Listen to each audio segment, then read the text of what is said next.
بسم الله الرحمن الرحيم.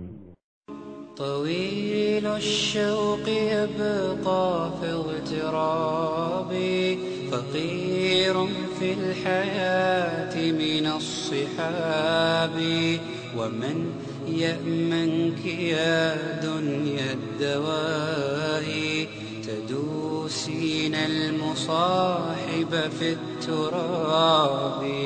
وأعجب من مريدك وهو يدري بأنك في الورى أم العجاب، ولولا أن لي معنى جميلا لبعت المكث فيها بالذهاب.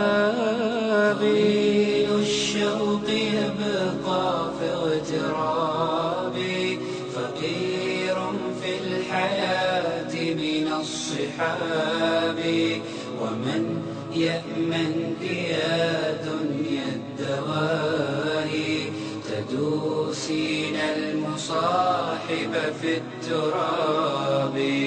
وأعجب من مريدك وهو يدري بأنك. السلام عليكم ورحمة الله وبركاته. إن الحمد لله نحمده ونستعينه ونستغفره، ونعوذ بالله من شرور أنفسنا ومن سيئات أعمالنا، من يهده الله فلا مضل له ومن يضلله فلا هادي له، وأشهد أن لا إله إلا الله وحده لا شريك له، وأشهد أن محمدا عبده ورسوله. فإن أصدق الحديث كتاب الله، وخير الهدي هدي محمد صلى الله عليه وسلم، وشر الأمور محدثاتها، وكل محدثة بدعة، وكل بدعة ضلالة، وكل ضلالة في النار. وبعد. அன்புள்ள சகோதரர்களே சகோதரிகளே, நாங்கள் போன வாரம் நபிகளாரின் வீட்டில் ஒரு நாள் என்கின்ற தலைப்பில் ரசூலுல்லாஹி ஸல்லல்லாஹு அலைஹி வஸல்லம் அவர்களுடைய அன்றாட நடவடிக்கைகள், அன்றாட வாழ்க்கை முறைகள் சம்பந்தமாக சுருக்கமாக பார்த்தோம். இந்த வாரம் ரசூலுல்லாஹி ஸல்லல்லாஹு அலைஹி வஸல்லம் அவர்களுடைய வாழ்க்கை செலவினங்கள் திருமணம் முடித்த காலத்திலிருந்து மரணிக்கின்ற வரைக்கும் எந்த வருமானத்தை வைத்து நடந்து சென்றது, நபிகளாருடைய வருமானங்கள் எப்படி இருந்தது. ரசூலுல்லாஹி ஸல்லல்லாஹு அலைஹி வஸல்லம் அவர்கள் 11 திருமணங்களை முடித்தவர், ஒரே நேரத்தில் 9 மனைவிகளோடு அதாவது வாழ்ந்தவர்கள். அதே போன்று 7 பிள்ளைகள் ரசூலுல்லாஹி ஸல்லல்லாஹு அலைஹி வஸல்லம் அவர்களுக்கு இருந்தன. அது அல்லாமல் அவர் சமுதாயத்திற்கு ஒரு தலைவராகவும் ஒரு சமுதாயத்தை நடத்தி செல்பவராகவும் இருந்தார்.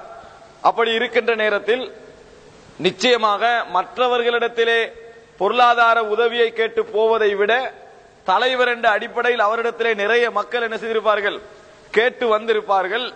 அவர்களுக்கெல்லாம் நபியவர்கள் எங்கிருந்து கொடுத்தார்கள், எப்படி கொடுத்தார்கள், எப்படி கடைசி வரைக்கும் நபியவர்களுடைய வருமானம் போனது, நபியவர்களுடைய சொத்துக்கள் அனைத்துமே அவருடைய மரணத்திற்கு பின்னால் அரசாங்கத்துக்கு சொந்தம் என்று சொன்னால், அவருடைய மரணத்திற்கு பின்னால் 9 மனைவிமார்களையும் வேறு யாரும் திருமணம் முடிக்காது, அதாவது நபியுடைய மரணத்திற்கு பின்னால் நபியுடைய மனைவிமார்களை வேறு யாரும் திருமணம் முடிப்பது கூடாது. உம்மஹாத்துல் முஃமினீன் என்றால் அவர்களுடைய பொருளாதாரம் எப்படி செலவு முறை போனது, அவருடைய வாழ்க்கை எப்படி போனது என்பதெல்லாம் இன்றும் நிறைய பேருக்கு பதில் தெரியாத ஒரு கேள்வியாக இருந்து கொண்டிருப்பதை நாங்கள் பார்க்கிறோம். நிறைய பேர் ரசூலுல்லாஹி ஸல்லல்லாஹு அலைஹி வஸல்லம் வரலாற்றை நிறைய பேர் தெரிந்திருந்தாலும் இந்த பகுதி என்ன என்று தெரியாமல் இருப்பதை பார்க்கிறோம். உண்மையிலேயே ரசூலுல்லாஹி ஸல்லல்லாஹு அலைஹி வஸல்லம் அவர்களுடைய வறுமை பற்றி வரக்கூடிய ஹதீஸ்கள் எல்லாம் நாம் தொகுத்து பார்ப்போம் என்று சொன்னால், வறுமை பற்றி வரக்கூடிய ஹதீஸ்களை எல்லாம் தொகுத்து பார்ப்போம் என்று சொன்னால், அதாவது ஒருவருக்கு மாதம் 50,000 இன்று கிடைக்கிறது என்று வையுங்கள். மாதம் 50,000 சம்பாதிக்கிறார். அவருக்கு 9 மனைவிமார் செலவு போதுமா? 9 மனைவிமார் மாசம் 50,000 போதாது. மாதம் 1,00,000 சம்பாதிக்கிறார் வைங்களே, 9 மனைவிமார் வைங்க பார்ப்போம். கூடாது, நான் உதாரணத்துக்கு சொல்றேன். 9 மனைவிமார் வைங்க, மாசம் 1,00,000 தான் சம்பாதிக்கிறாரு. ஒவ்வொரு வீட்டுக்கும் 12,000 கொடுக்கலுமா? இந்த செலவுக்கு சரி வராது. அப்ப நபி அவர்கள் ஒரு பெரிய உழைப்பே உழைத்திருந்தாலும் கூட வறுமையில் தான் இருந்திருக்க வேண்டிய அளவில் அவருடைய குடும்பம் இருந்தது. பெரிய உழைப்பொண்டே செய்திருந்தாலும் மாதாந்த ஒரு 1.5 லட்சம் என்ற அளவுக்கு வருமானம் வைத்துக் கொண்டிருந்தாலும் அன்றைய காலத்துக்கு ஏற்ப இருந்தாலும் கூட வறுமையில தான் என்ன செய்ய வேண்டி வரும், இருக்க வேண்டி வரும். காரணம் தர்ம உணர்வு கூட உள்ளவர், ஒரு சமுதாயத்துடைய தலைவர், ஒரு நபி, அவர் பலவிதமான பொறுப்புகளை சுமந்திருந்தவர். இன்னும் பல விஷயங்களால் அவருடைய செலவினங்கள் அதிகமாகவே இருந்திருக்கும். அப்ப நபி அவர்களுடைய வருமானம் என்கின்ற கேள்விக்கு நாங்க சிம்பிளா பதில் சொல்லிட்டு போக இயலாது. ஒரு அந்நிய சகோதரர் நபியுடைய வருமானம் சம்பந்தமாக ஈமானை தாண்டி தான் அவன் கேள்வி கேட்பான். நாங்க ஈமானோட நின்றுவோம். அப்படி கேட்டால் கூட ஒரு நியாயமான ஒரு பதில் நாங்கள் சொல்ல வேண்டும். நபியர்கள் ஆடு மேய்த்தார்கள் என்று சொல்ல முடியாது. ஆடு மேய்த்த காலம் திருமணத்துக்கு முந்திய காலம். அப்ப பிசினஸுக்கு போனாங்கன்னு சொல்ல முடியாது. நபியர்கள் பிசினஸ் பண்ணவில்லை, மதீனாவுக்கு போறவங்க நல்லா தெரியும். அப்ப எப்படி வாழ்ந்தார்கள் என்ற கேள்விக்கு அன்சார்களுடைய ஹதியாக்கள் கிடைக்கும் என்று சொல்ல முடியாது. ஏன்னா எந்த நாளும் எப்பொழுதுமே அந்த இது இருக்காது. நபியர்கள் ஒரு யூதரிடத்தில் அதாவது கேடயத்தை அடைமானம் வைத்து விட்டு மரணித்தார்கள் என்ற செய்தியும் பார்க்கிறோம். அப்ப இவைகள் எல்லாம் எங்களுக்கு ஒரு தெளிவான ஒரு பதிலை தர வேண்டும். நபி அவர்களுடைய வருமானம் எப்படி இருந்தது, எப்படி நபியர்கள் உழைத்தார்கள், எப்படி நபியுடைய அந்த பொருளீட்டல்கள் எல்லாம் நடந்து சென்றன என்பதற்கு ஒரு தெளிவான ஒரு விளக்கமான செய்திகள் எமது உள்ளத்திலே இருந்தால்தான் அதற்கான ஒரு தெளிவான ஒரு சிந்தனையோடு நாங்கள் இருக்க முடியும். இது முன்னுரையாக முதலாவது நாங்கள் பதிந்து கொள்ள வேண்டிய விஷயம். அதே நேரத்தில் ரசூலுல்லாஹி ஸல்லல்லாஹு அலைஹி வஸல்லம் மற்றவர்களை விட சொந்த உழைப்புக்கு வலியுறுத்தியது அதிகமாக இருந்தது. உழைப்புக்கு, சொந்த கையால் உழைக்கின்ற உழைப்புக்கு நபியவர்கள் கடுமையாக வலியுறுத்தி இருக்கிறார்கள். எவருக்கெல்லாம் சந்தர்ப்பம் இருக்கிறதோ, எவருக்கெல்லாம் உழைப்பதற்கு வாய்ப்பு இருக்கிறதோ, அப்படி வாய்ப்பிருந்தும் உழைக்காமல் பிச்சை எடுக்கின்றவர்களை நபியவர்கள் கண்டித்திருக்கிறார்கள். அவர்களுக்கு உழைப்பதற்கான வழியை காட்டியிருக்கிறார்கள். அது மாத்திரமல்ல, ஒரு மனிதனுடைய சம்பாத்தியத்திலேயே மிகவும் சிறந்தது கஷ்டப்பட்டு உழைக்கின்ற, அவனாக சம்பாதிக்கின்ற உழைப்பு தான். அப்படி என்று நபியர்கள் சொன்னார்கள். அவனாக சம்பாதிக்கின்ற உழைப்பு தான் மிகவும் சிறந்தது என்று சொன்னார்கள். தாவூத் அலைஹிஸ்ஸலாத்தை நபியர்கள் பாராட்டி சொன்னார்கள். ஏனென்றால் அவர் தன் கை உழைப்பால் உழைத்து சாப்பிட்டார்கள். அதாவது தானாக கையால வேலை செஞ்சு அவர்கள் சாப்பிட்டார்கள் என்ற செய்தியெல்லாம் நபியர்கள் பாராட்டி சொல்லி இருக்கிறார்கள். அப்ப அந்த அடிப்படையில் முன்மாதிரியாகவும் நபியர்கள் என்ன செய்திருக்க வேண்டும், உழைப்பில இருந்திருக்க வேண்டும். எப்படி நபியர்களுடைய வருமானம் இருந்தது, எப்படி வழி போனது என்பதை பற்றி நாங்கள் தெரிந்து கொள்வது இந்த முன்னுரையோடும் அவசியமாவதை நாங்கள் உணரலாம். அன்புள்ள சகோதரர்களே, அடுத்ததாக நபி அவர்களுடைய வரலாறு என்கின்ற அடிப்படையில் உலகத்தினுடைய யாருடைய வரலாறு நம்மளுக்கு தெரியாது விட்டாலும் நபியுடைய வரலாறு நம்மளுக்கு தெரிந்திருக்க வேண்டும். எப்படி ரசூலுல்லாஹி ஸல்லல்லாஹு அலைஹி வஸல்லம் அவருடைய குடும்பம், அவருடைய வாழ்க்கை முறை எல்லாம் தெரிந்திருக்க வேண்டும். ஆனால் கவலையான விஷயம், நிறைய பேருக்கு ரசூல் ஸல்லல்லாஹு அலைஹி வஸல்லம் அவர்களுடைய வாழ்க்கை முறையுடைய பெரும்பாலான செய்திகள் தெரியாது. என்ன சின்னத்துல படிச்சதிலிருந்து எது தெரியுமா, எங்கே பிறந்தார்னு படிச்சு கொடுப்பான் பிள்ளைகளுக்கும். அவருக்கு தெரிஞ்சதானே அவருக்கு படிச்சு கொடுக்கலும். ரசூலுல்லாஹ் எங்கே பிறந்தார், மக்காவிலே. எங்கே மரணித்தார், மதீனாவிலே. அதுல பிள்ளை விட்டுன்னா ஒழுங்கா பார்க்கணும். மதீனா மக்கான்னு தெரியாது, ஏன்னா அவருக்கும் அவ்வளவுதான் தெரியும். அதுல பிள்ளை விட்டத்தை பிடிச்சி வளர்ந்துகிட்டா தான், மேலதிகமா ஒன்னும் தெரியாது. அப்போ மக்கா மதீனா. முதலாவது யுத்தம் எது, பத்ர் யுத்தம். அடுத்து ரசூலுல்லாஹ்வோட தந்தையுடைய பேர் என்ன, தாயுடைய பேர் என்ன, எத்தனை வயசுல நபி பட்டம் கிடைச்சிச்சு, எத்தனை வயசுல மௌத்தாகினாங்க, எத்தனை மனைவிமார், புள்ளகட்ட எண்ணிக்கை எவ்வளவு முடிச்சு. இது அல்லாம ரசூலுல்லாஹ்வுக்கு 7 புள்ள இருந்துச்சு, எத்தனை ஆம்பளை எத்தனை பொம்பளை கேட்டா நிறைய பேர் தெரியாது. அவ பொம்பளை புள்ளோட பேரை சொல்லுங்க, ஆம்பளை புள்ளோட பேரை சொல்லுங்கண்டா தெரியாது. பேரை சொல்லுங்கன்னு சொன்னாலே தெரியாது. ஆனா கவலைக்குரிய விஷயம், நடிகர்மார பேர்ல நிறைய பேருக்கு பாடம். அதே போல மெச் விளையாடுறவங்களோட பேர்கள் அதுல என்னது, அதுக்கு முன்னால எத்தனை பேர் இருந்தார்கள், இதற்கு பின்னால் எத்தனை பேர் இருக்கிற, நாளைக்கு எத்தனை பேர் வரப்போறாங்க பாடம். ரசூலுல்லாஹி ஸல்லல்லாஹு அலைஹி வஸல்லம் அவர்களுடைய குடும்ப அங்கத்துவம் சம்பந்தமாக, அவருடைய சில நிகழ்வுகள் சம்பந்தமாக நிறைய பேருக்கு பாடம் இல்லாமல் இருப்பதை பார்க்கிறோம். முதலாவது யுத்தம் எதுன்னு கேட்டா பத்ர் யுத்தம்னுவாங்க. மூணாவது யுத்தம் எதுன்னு கேட்டா அவ்வளவுதான். ரெண்டாவது யுத்தம் உஹது யுத்தம்னு சொல்ல தெரியும், பத்ர் யுத்தம் உஹது யுத்தம் நல்லா தெரியும். மூணாவது என்ன, கஷ்டம் சொல்றதுக்கு, கஷ்டம் சொல்லுவதற்கு என்பதை நாங்கள் பார்க்கிறோம். இது இயல்பாக இருந்து கொண்டு. அதே போல ஹலீஃபாக்களுடைய வரலாறு எடுத்துக்கொண்டாலும் அபூபக்கர், உமர், உஸ்மான், அலி ரலியல்லாஹு அன்ஹு அதுக்கெல்லாம் போக மாட்டாங்க, தெரியாது. அப்ப இது ஒரு தெரியாதுன்றது ஒரு சாதாரண விஷயம் அல்ல. ஐசி படித்திருப்பார்கள், இஸ்லாமிய நாகரிகமெல்லாம் படிச்சிருப்பாங்க. கூப்பிட்டு அந்த மாணவர்கிட்ட கேட்டா அவருக்கு உமையாக்களை பத்தி தெரியும், அப்பாஸாக்களை பத்தி தெரியும், உஸ்மானியர்களை பத்தி தெரியும், ரசூலுல்லாஹ்வோட புள்ளைகளை பத்தி தெரியாது. ரசூல் ஸல்லல்லாஹுடைய பிள்ளைகளை பத்தி தெரியாது, மனைவிமார்களை பத்தி தெரியாது. 9 என்று சொல்லலாம், பேர் தெரியாது. கதீஜா ரலியல்லாஹு அன்ஹா, ஆயிஷா ரலியல்லாஹு அன்ஹு வாங்க, அதுக்கு எங்களை எல்லாம் மிஞ்சி வர வேண்டியதுதான். இது நாங்க நிறைய பார்க்கிறோம். அன்புள்ள சகோதரர்களே, இது எங்களுடைய ஒரு பலகீனம். இது இஸ்லாமிய வரலாற்று விஷயத்தில் நாங்கள் மாற்றிக்கொள்ள வேண்டிய விஷயம். இஸ்லாமிய ஒரு சமுதாயத்துடைய கலாச்சாரம் தெரியாது விட்டால் ஆபத்து. இன்றைக்கு அது எவ்வளவு பெரிய ஆபத்தா மாறுது தெரியுமா? வரலாறுகளை யாரும் படிக்கல. குர்ஆன்லயோ ஹதீஸ்லயோ இன்னும் உள்ள இஸ்லாமிய சரியான மூலாதாரங்கள் படிக்காம புள்ளகள் இருக்கிற நேரத்துல எல்லாருக்கும் நல்ல இன்ட்ரெஸ்டான விஷயம் தான் இந்த மூவி பாக்குறது, படம் பாக்குறது. அப்ப இந்த மெசேஜ் என்ற ஒரு சிடி வரும், போட்டு பாக்குறது. வரலாறு போகுது, ரசூலுல்லாஹ்வோட வரலாறு போகுது, மூசா அலைஹிஸ்ஸலாத்தோட வரலாறு போகுது, இன்னும் உள்ள நபிமார வரலாறு போகுது, உமர் முக்தார வரலாறு போகுது. இப்ப என்ன நடக்கும் தெரியுமா? அதுல சொல்லப்படுறதுதான் குர்ஆன் ஹதீஸ் லீக்னு நினைப்பாங்க. அதுல சொல்லப்படுறதுதான் குர்ஆன் ஹதீஸ் லீக்னு நினைப்பாங்க. ஹம்சா ரலியல்லாஹு அன்ஹு என்று சொன்ன உடனே அதுல அந்த கொளுத்த வசந்து வாரவர் தான் ஞாபகம் வருது. அந்த சீரியல என்னது, அந்த இஸ்லாமிய சினிமா என்று சொல்லி வெளியே போட்டிருக்கக்கூடிய அந்த சீரியல அதுலதான் என்னது அந்த கொளுத்த வசந்து வருவார் ஹம்சா ரலியல்லாஹு அவர் மட்டும் காட்டிடுவாங்க. அவன் பெரிய ஒரு பட நடிகன். அப்ப என்ன என்னது, விபச்சாரம் செய்யறவன் அர்த்தம். இவனை கொண்டு ஹம்சா ரலியல்லாஹு ஃபார்மேட்டர் நடிக்கிறான். நாளைக்கு எங்களுக்கு ஹம்சா ரலியல்லாஹு என்று சொன்னா அந்த உருவம் தான் ஞாபகம் வருது. பிலால் என்று சொன்னா அதுல போற என்னது அந்த கருப்பு நடிகண்ட உருவம் தான் நம்மளுக்கு ஞாபகம் வருது. அப்ப மதீனா பள்ளி என்று சொன்னா அந்த சீரியல காட்டின அந்த இதான் ஞாபகம் வருது. அப்ப உண்மையான வடிவம் எங்கட தலையில இல்ல. எந்த வடிவம் இருக்கு தெரியுமா? அந்த சீரியல வந்த வடிவம் தான் எங்கட தலையில இருக்குது. இப்ப நாளைக்கு என்ன நடக்கும் தெரியுமா? இப்படியே ஒரு ஜெனரேஷன் போச்சு என்று சொன்னால் ஒரு நல்ல தெளிவுள்ள சரியான வடிவங்கள் பதிந்த ஒரு சமுதாயம் நிக்காது. சரியான வரலாறு தெரியாது. நாளைக்கு உண்மையான வரலாறு சொல்லக்குள்ள மறுக்க வேண்டி வரும். உண்மையான அதுல போடுற ஆடை தான் ரசூலுல்லாஹ் காலத்துல போட்ட ஆடை மாதிரி நினைவு வரும். இப்ப அதுல போட்டிருக்கிற ட்ரெஸ் தான். அதுல எப்படி தண்ணி எடுக்கிறதெல்லாம் காட்டுறானோ அப்படித்தான் ரசூல் ஸல்லல்லாஹு அலைஹி வஸல்லம் அவங்களும் தண்ணி எடுத்தாங்கன்னு சொல்ல வேண்டி வரும். அப்ப வணக்க வழிபாடுகள்ல இன்னும் உள்ள எத்தனையோ விஷயங்கள்ல பாதிப்பு ஏற்படும். அன்புள்ள சகோதரர்களே, இது மாற வேண்டும்.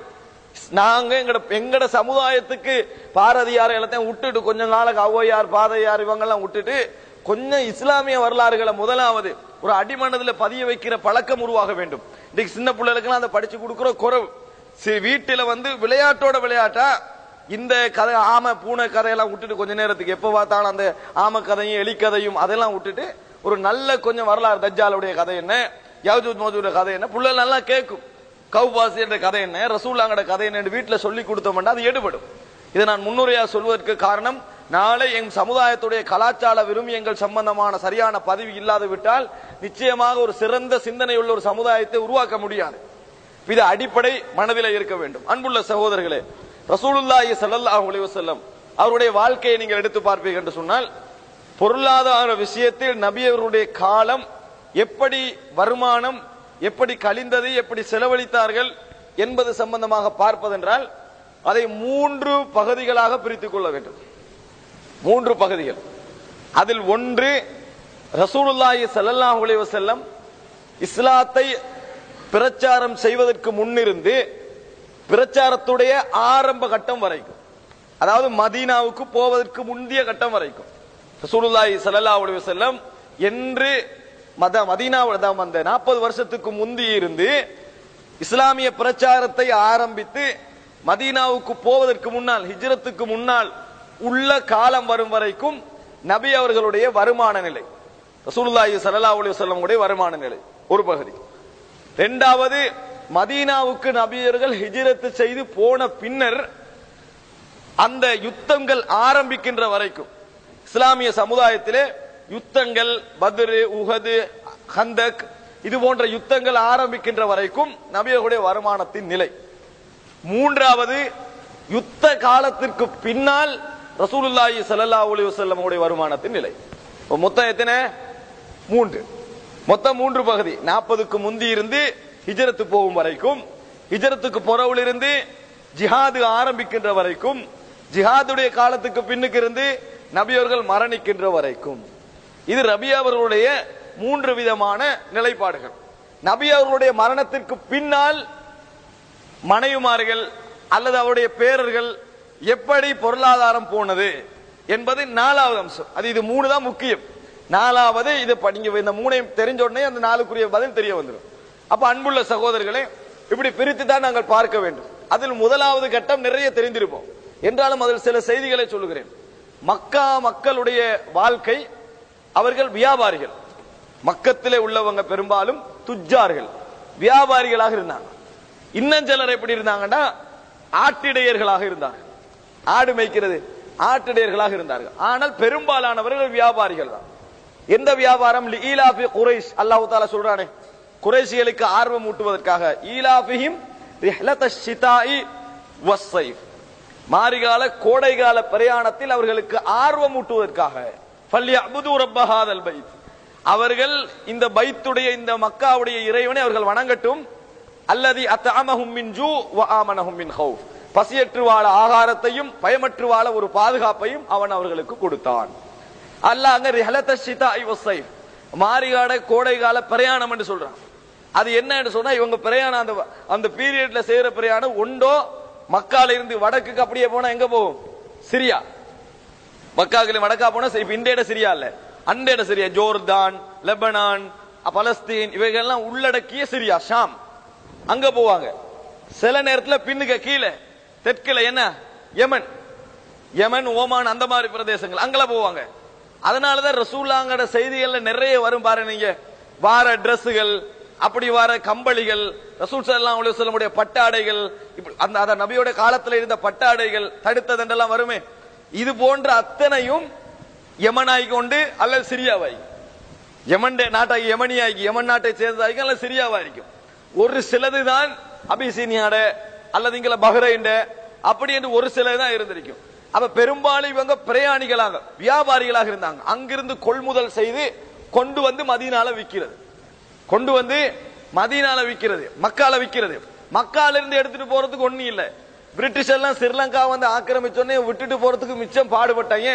விட்டுட்டு போக நிடம் வருமா இந்த நாட்டை? கருவா, ஏலம், உள்ள அரிசி கிரிசி எல்லாம் இருந்தா போக நிடம் வராது. மக்காலாம் அவன் சவுதி எல்லாம் இப்பயே விட்டுட்டு போயிட்டாங்க. ஒண்ணு இல்லங்க, பெட்ரோல் தெரியும் அவனுக்கு, விளங்கிட்டா? அப்ப எல்லாம் கீழே தானே பெட்ரோல், அது தெரியாது. அதனால அவன் தான் பாலைவனம் ஈச்ச பழத்தை என்ன செய்ய எடுத்துக்கண்டு அவசரமா விட்டுட்டு போயிட்ட. வெறும் பாலைவனம் இங்க இருந்தா அவனுக்கு தான் நஷ்டம், இங்க இருந்தா அவனுக்கு தான் நஷ்டம். அப்ப நினைச்சு பாருங்க, இந்த மக்கா, இந்த ஜசீரத்துல் அரப், அரேபிய தீபகற்பம் நீர்நிலைகளாலும் பலவிதமான சோலைகளாலும் பூத்து குலுங்கும் என்று ரசூலுல்லாஹ் சொல்ற நேரத்துல எப்படி இருந்திருக்கும்? அவ்வளவு பாலைவனம். அதனாலதான் இப்ராஹிம் அலைஹிஸ்ஸலாம் என்னது, அவரை விட்டு போட்டு அந்த மனைவியை விட்டுட்டு அவ்வளவு பிரார்த்தனை செஞ்சுட்டு போனாங்க. வியாபாரத்தின் மூலம் தான் பணம் ஈட்டினார்கள். அங்க மக்கா ரசூலுல்லாஹி ஸல்லல்லாஹு அலைஹி வஸல்லம் மௌத்தாகிற நேரத்தில் அபூபக்கர் ரலியல்லாஹு அன்ஹு இல்லையே, பிசினஸுக்கு போயிருந்தாங்க. அவர் என்னது பிசினஸுக்கு போயிருந்தார்கள். உமர் ரலியல்லாஹு அன்ஹு அவர்கள் எப்படி படிக்க வருவாங்கடா ரசூலுல்லாஹ்கிட்ட, அதாவது ஒரு நாளைக்கு அன்சாரி தோழர் மதீனால வச்சு, ஒரு நாளைக்கு அன்சாரி தோழர். நான் இல்லாத நேரத்தில் அன்சாரி தோழர் வந்து சொல்லுவாரு, ரசூலுல்லாஹி ஸல்லல்லாஹு அலைஹி வஸல்லம் என்னென்ன விஷயங்கள் சொன்னாங்கன்னு இவர்கிட்ட சொல்லுவாரு. உமர் ரலியல்லாஹு அன்ஹு என்ன செய்வார்னா, அன்சாரி இல்லாத நேரத்தில் அவர்கிட்ட போய் சொல்லுவாங்க. இப்படி படித்தார்கள். அதான் அபூ ஹுரைரா ரலியல்லாஹு அன்ஹு சொல்லுவாங்க, நீங்க என்ன அபூ ஹுரைரா கூட ஹதீஸ் அறிவிக்கிறாரு, அபூ ஹுரைரா கூட ஹதீஸ் அறிவிக்கிறார் எல்லா மக்களும் சொல்றாங்க. நான் சொல்றேன் கேளுங்க, நான் ரசூலுல்லாஹி ஸல்லல்லாஹு அலைஹி வஸல்லம் அவர்களோடு ஒரு புடி கவலை உணவுக்காக நபியர்களோடு இருந்துருவேன். ஆனா என் தோழர்களை மார்க்கெட்ல பிசினஸ் பராக்காக்கி விட்டதுன்னு சொன்னாரு. அவர்கள் பிசினஸுக்கு கூட போறவங்களாங்க, பராக்காக்கி விட்டா எங்களை பராக்காக்குற மாதிரி இல்ல. அவங்க கிழமைக்கு 3 நாள் வந்ததான் என்ன செய்யறாங்க, அது வந்து அவங்கள பராமுகமாக்கி விட்டதுன்னு சொல்றாங்க. நம்ம மாசத்துக்கு கொண்டு தானே. அங்க வந்து அவ்வளவுக்கு அவங்க கவனமா இருந்தாங்க. பிசினஸ் பெரும்பாலும் துஜ்ஜார்கள் வியாபாரிகளாக சிரியால இருந்து எடுத்துட்டு வரது, இங்க அங்க கொண்டு போய் கொடுக்கிறது, இப்படித்தான் இருந்தார்கள். கஷ்டங்கள் வந்தால், பஞ்சங்கள் வந்தால், பாரசீக ரோம ஆட்சிக்குதே, குறிப்பா ரோமர்கள், அதாவது சிரியால இருக்கிறவங்க, அந்த கிறிஸ்தவர்கள்ட்ட போய் உதவி கேட்கிறது, அந்த மன்னர்கள்ட்ட உதவி கேட்கிறது, அன்பளிப்பு கொடுத்து கேட்டு வாரது, இதான் அவங்களோட வளமையாக இருந்துச்சு. அவங்கள்ட்ட கேட்டுட்டு வரதுதான் வளமையாக இருந்தது. யமன் நாடு வந்து இதுல பொறாமப்பட்டதுக்கு இன்னொரு உதாரணம் பாருங்க. எதை? கௌபாவை அழிப்பதற்கு அப்ரஹாம் அண்ணன் வந்தான். இதெல்லாம் வந்து அந்த போட்டி பொறாமையோடு சம்பந்தப்பட்டிருந்த விஷயம். இன்னொன்று அன்புள்ள சகோதரர்களே, இந்த மாதிரி காலத்துல ரசூலுல்லாஹி ஸல்லல்லாஹு அலைஹி வஸல்லம் அவர்களும் பிசினஸ்ல ஈடுபடுறாங்க. ரசூலுல்லாஹ்களும் பிசினஸ்ல ஈடுபடுறாங்க. அதுல மக்கால மிகப்பெரிய பணக்காரிகளில் ஒருவராக இருந்த ஹதீஜா ரலியல்லாஹு அன்ஹா, வசதியானவர்.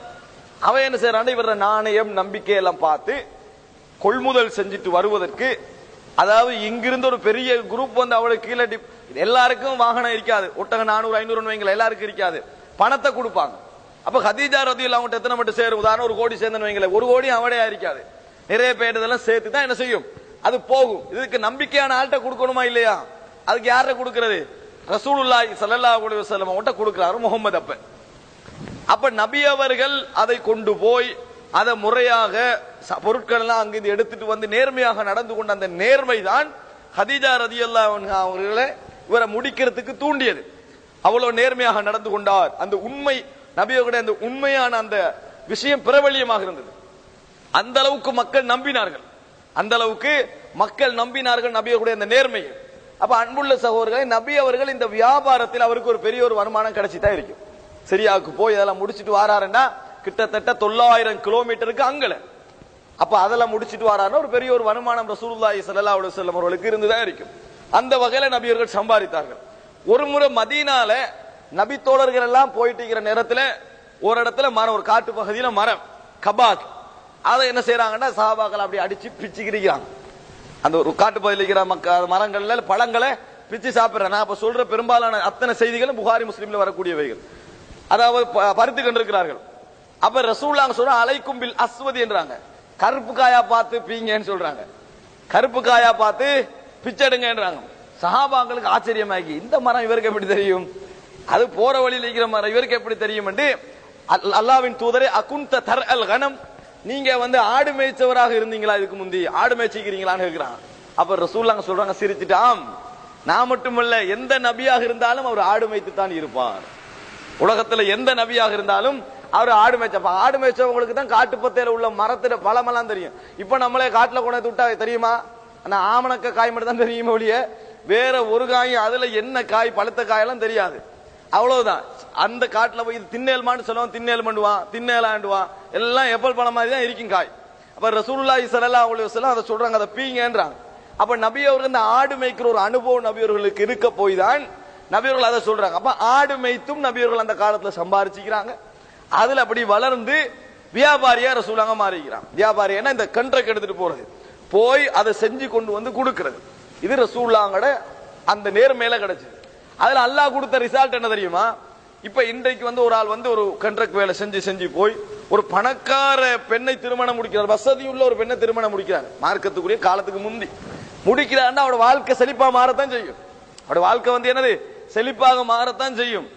என்னதான் இருந்தாலும் மனைவி இவருடைய அந்த கடைசி தரத்தோட இவர் இருப்பதை விரும்ப மாட்டார். ஏற்கனவே கொஞ்சம் பணம் இருக்குது, நேர்மை இருக்குது, மேலே கொடுக்க தான் பார்ப்பார். அது மாதிரி ரசூலுல்லாஹி ஸல்லல்லாஹு அலைஹி வஸல்லம் உங்களுக்கு திருமணம் முடிச்ச பின்னால பெண்மணிகளிலே மிக சிறந்த ஒரு பெண்மணியாக ஹதீஜா ரலியல்லாஹு அன்ஹா இருந்தாங்க. மறக்க இயலாம ரசூலுல்லாஹி ஸல்லல்லாஹு அலைஹி வஸல்லம் அவர்களுக்கு மறக்க முடியாத அளவில் இருந்தார்கள். அப்ப பொருளாதாரம் என்னது, ரெண்டு பேருக்கு இடையிலையும் ஒரு பெரிய அளவுல இருந்தது. வெறுமனே பொருளாதார ரீதியாக மட்டுமல்ல, உள ரீதியாக கூட ஹதீஜா ரலியல்லாஹு அன்ஹா மிகப்பெரிய ஆறுதலாக இருந்தாங்க, மிகப்பெரிய ஆறுதலாக இருந்தாங்க. அப்ப நபி அவர்கள் இந்த சமுதாயத்தில் ஒரு விரக்தி அடைந்து பொருட்களை எல்லாம் எடுத்து சாப்பாடெல்லாம் ரெடி பண்ணிக்கண்டு அங்க போய் அந்த அதாவது ஹிரா குகையில போய் அங்க இருந்து என்ன செய்யறாங்க, ரசூல் ஸல்லல்லாஹு அலைஹி வஸல்லம் பெரிய மிச்சங்காலத்துக்கு என்ன செய்யறாங்க, தியானத்துல அல்லாஹ்வை ஞாபகப்படுத்தி ஈடுபடுறாங்க. அதுல ஒரு செய்தி சொல்லுவாங்க, அது தவறு, ஹதீஜா ரலியல்லாஹு ஏறி இறங்குவாங்க, அப்படி ஹதீஸ்ல வரல. அவங்க ஏறி எல்லாம் இறங்கல, ரசூலுல்லாஹ் செஞ்சுக்கிட்டு படுத்துட்டு போவாங்க. அந்த மலையை பார்த்து சுப்ஹானல்லாஹ், இதுல ஹதீஜா ரலியல்லாஹு ஏறிக்கிறாங்களா அப்படின்னுவாங்க. அதுல ஹதீஜா எல்லாம் ஏறல, ரசூலுல்லாஹி ஸல்லல்லாஹு அலைஹி வஸல்லம் கான யதஸவ்வது, அவர்கள் தயார்படுத்தி கொண்டு போவார்கள் ஹதீஸ்ல வருது. அப்ப போவாங்க, இறங்குவாங்க. இது ரசூலுல்லாஹ். அப்ப அந்த டைம்ல மிச்சம் பெரிய ஆறுதலா இருந்தாங்க. அதுல அப்ப ரபி அவர்கள் இவ்வளவு கொஞ்சம் வசதியோடையும் பொருளாதாரத்தோடையும் ஒரு நல்ல ஊர்ல ஒரு பணக்கார பெண் என்று அறிமுகமான ஒரு பெண்ணையும் திருமணம் முடித்து பொருளாதார நிலை மார்க்கத்தை சொல்லுவதற்கு முன்னால் சிறந்த ஒரு நிலையாக இருந்தது. அப்ப அதுக்காக வேண்டி ரசூலுல்லாஹ் இஸ்லாம் சொல்லல, பொருளாதாரத்துக்காக வேண்டி, பொருளாதாரத்துக்கு முன்னால சிறந்த நிலையாக இருந்தது. ஹதீஜா ரலியல்லாஹு அன்ஹா அவங்க ஆயிஷா ரலியல்லாஹு அன்ஹா பார்த்த கஷ்டத்தை ஹதீஜா ரலியல்லாஹு அன்ஹா பார்க்கல, அப்படித்தானே? ஆயிஷா எல்லாம் பார்த்த கஷ்டத்தை ஹதீஜா ரலியல்லாஹு அன்ஹா பார்க்கல, வசதியா இருந்தார். ஃபர்ஸ்ட்ல பொருளாதாரத்தை சொல்றேன். அதுக்கு பின்னால குறைஷிகள் என்ன செய்யறாங்க, இவங்களுக்கான ஒரு ஊரடங்கு சட்டம் மாதிரி கொண்டு போட்டு, ஊரதுக்கு சட்டம் மாதிரி கொண்டு போட்டு ஒரு பள்ளத்தாக்குல என்ன செய்யறாங்க, ஒதுக்குறாங்க தானே. அப்ப ஒதுக்குற நேரத்துல ஹதீஜா ரலியல்லாஹு அன்ஹா அவங்க வர வேண்டிய அவசியம் இல்லை. ஆனா நபியவர்கள் என்ற கணவர் என்பதற்காக வேண்டி அவன் இஸ்லாத்தை ஏற்றுக்கொண்டதுக்காண்டி பொருளாதாரத்தை எல்லாம் விட்டு அங்க போய் தோலை திண்டாங்க. எல்லாம் அந்த 2-3 வருஷத்துக்கு அந்த பள்ளத்தாக்குல ஒதுக்கி வச்சிருந்தாங்க தானே. அத்தனை கோத்திரங்கள், பனு கினானாவுடைய அந்த மூல கோத்திரம் அத்தனை பேரும் சேர்ந்து ஒதுக்கி வச்சிருந்தாங்க. அந்த ஒதுக்கி வைக்கிற விஷயத்துல ஹதீஜா ரலியல்லாஹு அன்ஹா சேர்ந்து தாங்க வந்தாங்க. அப்ப அவ்வளவு கஷ்டங்கள், சாப்பாட்டுக்கு வழி இல்லாம, உண்ண வழி இல்லாம நபியவர்கள் கஷ்டப்பட்டார்கள்.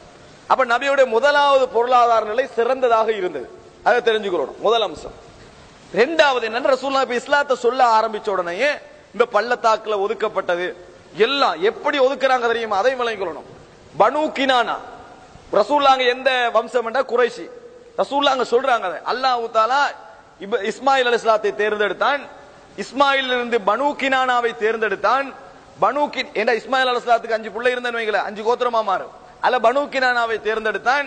பனு கினா அப்படி பிரிஞ்சு போகுதுன்னு வைங்களேன், அதுல குறைஷிகளை தேர்ந்தெடுத்தான். குறைஷிகள் இப்படி 5 பிரிஞ்சு போகுதுன்னு வைங்க உதாரணத்துக்கு. அதுல ஹாஷிமை தேர்ந்தெடுத்தான். ஹாஷிம் ஒரு 5 பிரிஞ்சு போகுதுன்னு வைங்க, ஹாஷிமில் என்னை தேர்ந்தெடுத்தான். ஹாஷிமில் ரசூலா பனு ஹாஷிம். ஆனா பனு கினானா தான் இஸ்மாயில் அலைஹிஸ்ஸலாத்துக்கு அடுத்த வட்டம். அதனால ரசூலுல்லாஹ்களை ஒதுக்குற நேரத்துல இந்த பனு கினானா அப்படியே செட் அப்படியே சேர்ந்து உடன்படிக்கை செஞ்சு தான் ஒதுக்குறாங்க.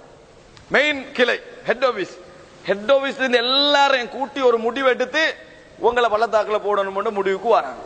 அப்படித்தான் நடக்கு. அதனால ரசூலுல்லாஹ் மக்கா வெற்றி அடைஞ்சு முடிஞ்ச உடனே ஹுனைன் யுத்தத்துக்கு போகல சொன்னாங்க, மன்சிலுனா கதன் ஹைது தகாசமு அலல் குஃப்ரி. அதாவது ஹைபு பனி கினானா ஹைது தகாசமு அலல் குஃப்ர். நாளைக்கு நாங்க எங்க இறங்க போறோம் தெரியுமா? ஹுனைன் வெற்றி பெற்ற ஹுதைனுக்கு போகல ரசூலுல்லாஹ் சொல்றாங்க, எங்க இறங்க போறோம் தெரியுமா? பனு கினானா கோத்திரத்தினர் அனைவரும் சேர்ந்து எங்களுக்கு எதிராக சத்தியம் பண்ணி ஒப்பந்தம் பண்ணிக்கொண்டாங்களே குஃப்ருக்காக வேண்டி, அங்கதான் நாளைக்கு இறங்க போறோம். ஏன்னா ரசூலுல்லாஹ் அதை ஞாபகப்படுத்தி நன்றி செலுத்தி இந்த வெற்றி எல்லாம் தந்துட்டானே என்று சொல்லி.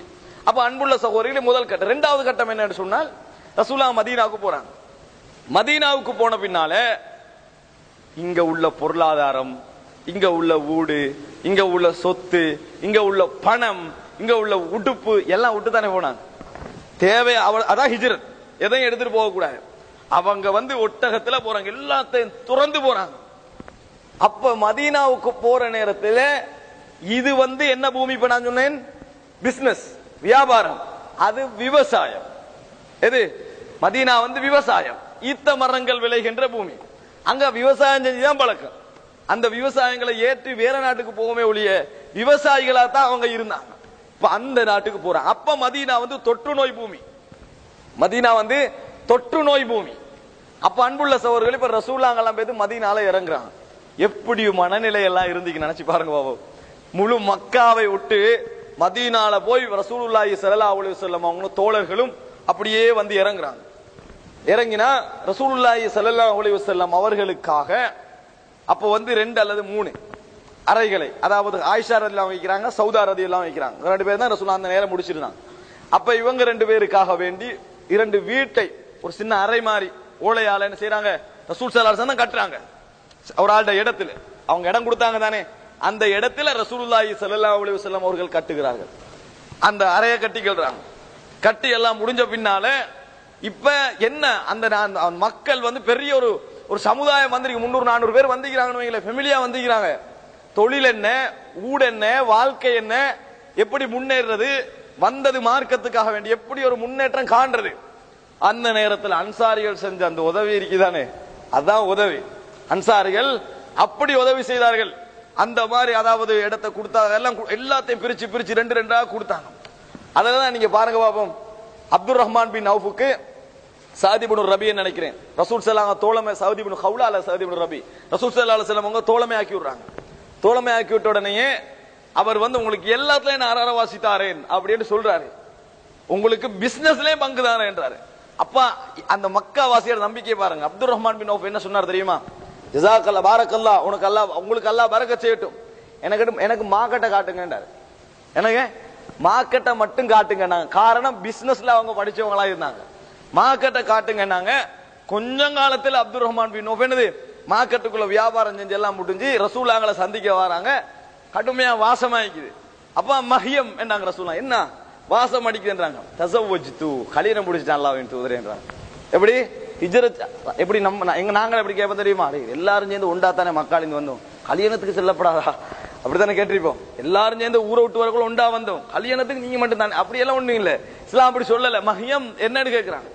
என்னடா தஸவ்வஜ்து, கல்யாணம் முடிச்சிட்டா அல்லாஹ்வின் தூதரே. அப்படியா? அப்ப எவ்வளவு மகர் கொடுத்தீங்க?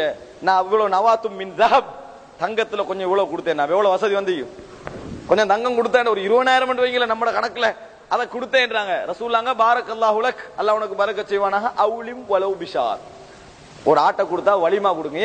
அட அர்த்தம் எனக்கே தெரியாது கல்யாணம் நடந்தது. அப்ப சாப்பாடு கொடுத்தா தான் ஊருக்கு தெரியும் கல்யாணம் நடந்தேன்னு சொல்லி, அதனால வலிமாவை கொடுங்க நாங்க ரசூலுல்லாஹ். அதுக்கு பின்னால ஒரு ஆட்டையாவது கொடுத்து வலிமா கொடுங்கன்னு ரசூலுல்லாஹ் அப்துல் ரஹ்மான் பின் வலிமா கொடுக்குறாங்க. வலிமா கொடுத்தாங்க, ஹதீஸ்ல வரல, வலிமா கொடுக்க சொன்னாங்க. அப்ப கொடுத்தாங்கன்னு நம்ம விளங்கணும். அப்ப அன்புள்ள சகோதரர்களே, அப்ப நாங்க இதை பார்க்கிறோம். ரசூலுல்லாஹி ஸல்லல்லாஹு அலைஹி வஸல்லம் அவர்கள் அப்படி ஒவ்வொரு தோழர்களும் அப்படி உழைச்சு வராங்க. ஆனா ரசூலுல்லாஹ்களுக்கு தான் எல்லாரையும் விட சோதனை. ஏன் எப்படி உழைக்க போறது ரசூலுல்லாஹ்? முழு சமுதாயத்துடைய பொறுப்பும் அவரோட கையில. எல்லா சமுதாயத்தை நிறைய பேர் இஸ்லாத்துக்கு வருவாங்க, கோத்திரமா வருவாங்க. அவங்களுக்கு இடம் கொடுக்கணும், அவங்களுக்கு ஊடு கொடுக்கணும். அவங்க ஊரை விட்டு வந்திருப்பாங்க, ஹிஜ்ரத் செஞ்சு வந்திருப்பாங்க. இப்ப கவர்மெண்ட் மாதிரி இடம் முந்தியன்னு சொல்ல, இப்ப அப்படி இடம். ரசூலுல்லாஹ்களுக்கு ரெண்டு பிரச்சனை. ஒன்று மனைவி மக்களை பார்க்கிறது, ரெண்டாவது சொந்த வாழ்க்கை, மனைவி மக்கள் அந்த செலவுகளை பார்க்கிறது, ரெண்டாவது சமுதாயத்துல வந்து நிக்கிறாங்களே அவங்களோட பொறுப்புகளை பார்க்கிறது. எவ்வளவு கஷ்டப்பட்டாங்க தெரியுமா ரசூலுல்லாஹ்? அவங்க வந்தவங்களுக்கு எல்லாம் முதலாவது இடம் பள்ளியில முன்னிடம் தான். இடம் இல்லையே, பள்ளியில முன்னுக்கே இருப்பட்டுவாங்க, அங்கதான் இடம். சுஃபா வாசிகள், அஹ்லு சுஃபான்றது தானே. அவங்க எல்லாம் பள்ளி இடம் இல்லையா, அங்கிருந்து வந்தாங்களா முன்னுக்கு வந்து இருந்து கொள்வாங்க. அங்கதான் அவங்க தூங்குறது, அங்கதான் எழும்பு. 70க்கும் மேற்பட்டவர்கள் இருந்தார்கள்.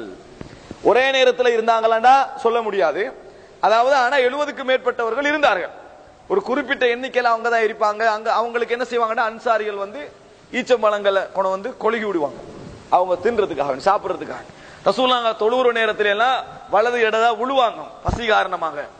அதுல அப்படிப்பட்டவர்கள் அபூ ஹுரைரா ரலியல்லாஹு அன்ஹு ஒருத்தராக இருந்தார்.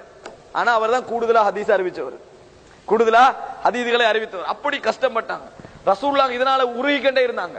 எந்த அளவுக்கு ரசூலுல்லாஹ் ஆகுறாங்கன்னா, அரசாங்க ரீதியா கடன் பண்றாங்க. பிலால் ரலியல்லாஹு அன்ஹு தான் கடன் வாங்க அனுப்புவாங்க. உதாரணமா ஒரு ஆள் வந்துட்டாரு, திருமிதில வர செய்தி, ஒரு ஆள் வந்துட்டாரு, அவருக்கு குடும்பம் இல்ல, ஒண்ணும் இல்ல, வசதி இல்ல, சாப்பிடணும், உடுப்பு தேவை. என்ன பிலால் ரலியல்லாஹு கூப்பிடுறாங்க, சொல்லுவாங்க யாரையா பேத்து கடன் எடுத்துட்டு வரேமா அப்படின்னு. பிலால் ரலியல்லாஹு போவாங்க. இது யாருக்காக வேண்டி? தனக்காக வேண்டிய இல்ல, அரசாங்கத்துக்காக வேண்டி ரசூலுல்லாஹ் பொறுப்பெடுக்கிறாங்க. போவாங்க பிலால் ரலியல்லாஹு அன்ஹு. போனா யார காபிராக இருந்தாலும் யாரா இருந்தாலும் ஒரு கடனை கேட்டு வருவாங்க, டேட்டா போட்டு. அப்படி போற டைம்ல தான் ஒரு யூதன் சந்திக்கிறான். அங்க இங்கெல்லாம் நீ போகவானா, நான் என்ன செய்யறேன், உங்களுக்கு கடன் தானேன்றாரு. அப்ப ரசூலுல்லாஹ் கிட்ட வந்து சொல்ற, அப்படி ஒரு யூதர் சொன்னார் கடன் தேவைன்னு வந்து கேட்க சொல்லி. அப்ப ஒரு தேவை வந்த உடனே ரசூலுல்லாஹ் என்னை அனுப்பினாங்க. நான் யூதர்கிட்ட போய் அந்த கடனை எடுத்துட்டு வந்து நான் வுது எல்லாம் ஏறி அதானுக்காக பாங்கு சொல்வதற்காக மேலுக்கு ஏறுற நேரத்தில் அந்த யார் யூதம் வந்தான். வந்து எவ்வளவு நாள் மிஞ்சிக்கிறேன்னு தெரியும் தானே, எங்க ரெண்டு பேருக்கு இடையில எவ்வளவு நாள் மிஞ்சிக்கிறேன்னு தெரியும் தானே. அந்த நாளுக்குள்ள என்ன செஞ்சிடணும், கட்டிடணும். இல்லைன்னா ஏற்கனவே பழைய வாழ்க்கைக்கு நீங்க போக வேண்டி வரும். பிலாலே அப்படின்ட்டு போயிட்டான். பிலால் சொல்றாரு, எல்லா மனிதனுக்கு ஏற்படுற அந்த பலவீனம் பயம் எனக்கும் ஏற்பட்டது.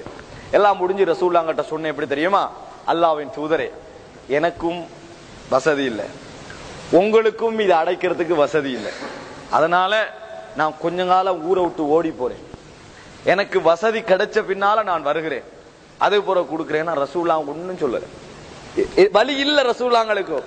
ஒரு அரசாங்கத்தை ரசூலுல்லாஹ்வோட ரெண்டாவது கட்டத்தை நான் உங்களுக்கு சொல்றேன், வழி இல்ல ரசூலுல்லாஹ்களுக்கு.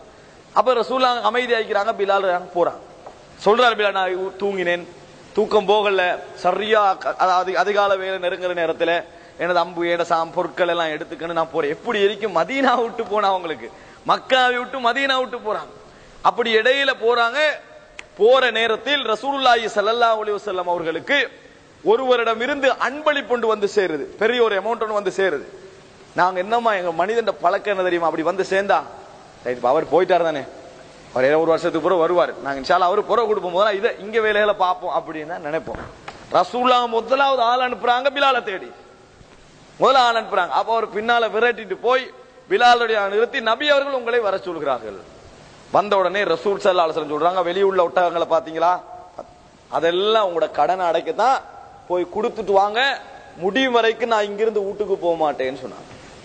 முடியும் வரைக்கும் நான் வீட்டுக்கு போக மாட்டேன்னு ரசூலுல்லாஹ் இருந்தாங்க. பிலால் நாங்க போய் யார் யாருக்கெல்லாம் கடன் இருக்கிறதோ, இந்த கொடுக்க வேண்டிய அரசாங்க கடன் இருக்குதோ எல்லாரும் வாங்க என்று சொல்லி எல்லாருக்கும் கொடுக்கறாங்க. வாராங்க, வந்தா இன்னும் மிஞ்சி இருக்குது. ரசூலுல்லாஹ் கேட்கிறான் பிலால்கிட்ட, முடிஞ்சிட்டான்னு சொல்லி. இன்னும் முடியல அல்லாஹ்வின் தூதரே, என்னைய அதுல இருந்து என்ன செய்யுங்க, நீங்க வைங்க, நான் அது வரைக்கும் வீட்டுக்கு போக மாட்டேன்றாங்க. இப்படி 2 நாள் நடக்குது. முழுமையாக கொடுத்து முடிந்த பின்னால் தான் நபி அவர்கள் வீட்டுக்கு போனார்கள். அரசாங்க கடன். அப்ப நபி அவர்கள் அரசாங்கத்துக்காக, தன் ஏழைகளுக்காக கஷ்டப்பட்டார்கள். பத்ர் யுத்தம் நடக்குது. அந்த மாதிரி கட்டத்தில எல்லாம் நபி அவர்களுக்கு சபாயாக்கள், இன்னும் அதாவது அபீதுகள், யுத்தத்துல கைது செய்யப்படுற அடிமை ஆண்கள் இருப்பாங்களே, அடிமை பெண்கள் இருப்பாங்க. அப்ப வேலைக்கு, வீட்டுக்கு வேலைக்கு எடுக்கணுமே, அவங்கள வச்சு அந்த கைதிகளை வச்சுதான் பயன்படுத்துவாங்க, யுத்த கைதிகள்.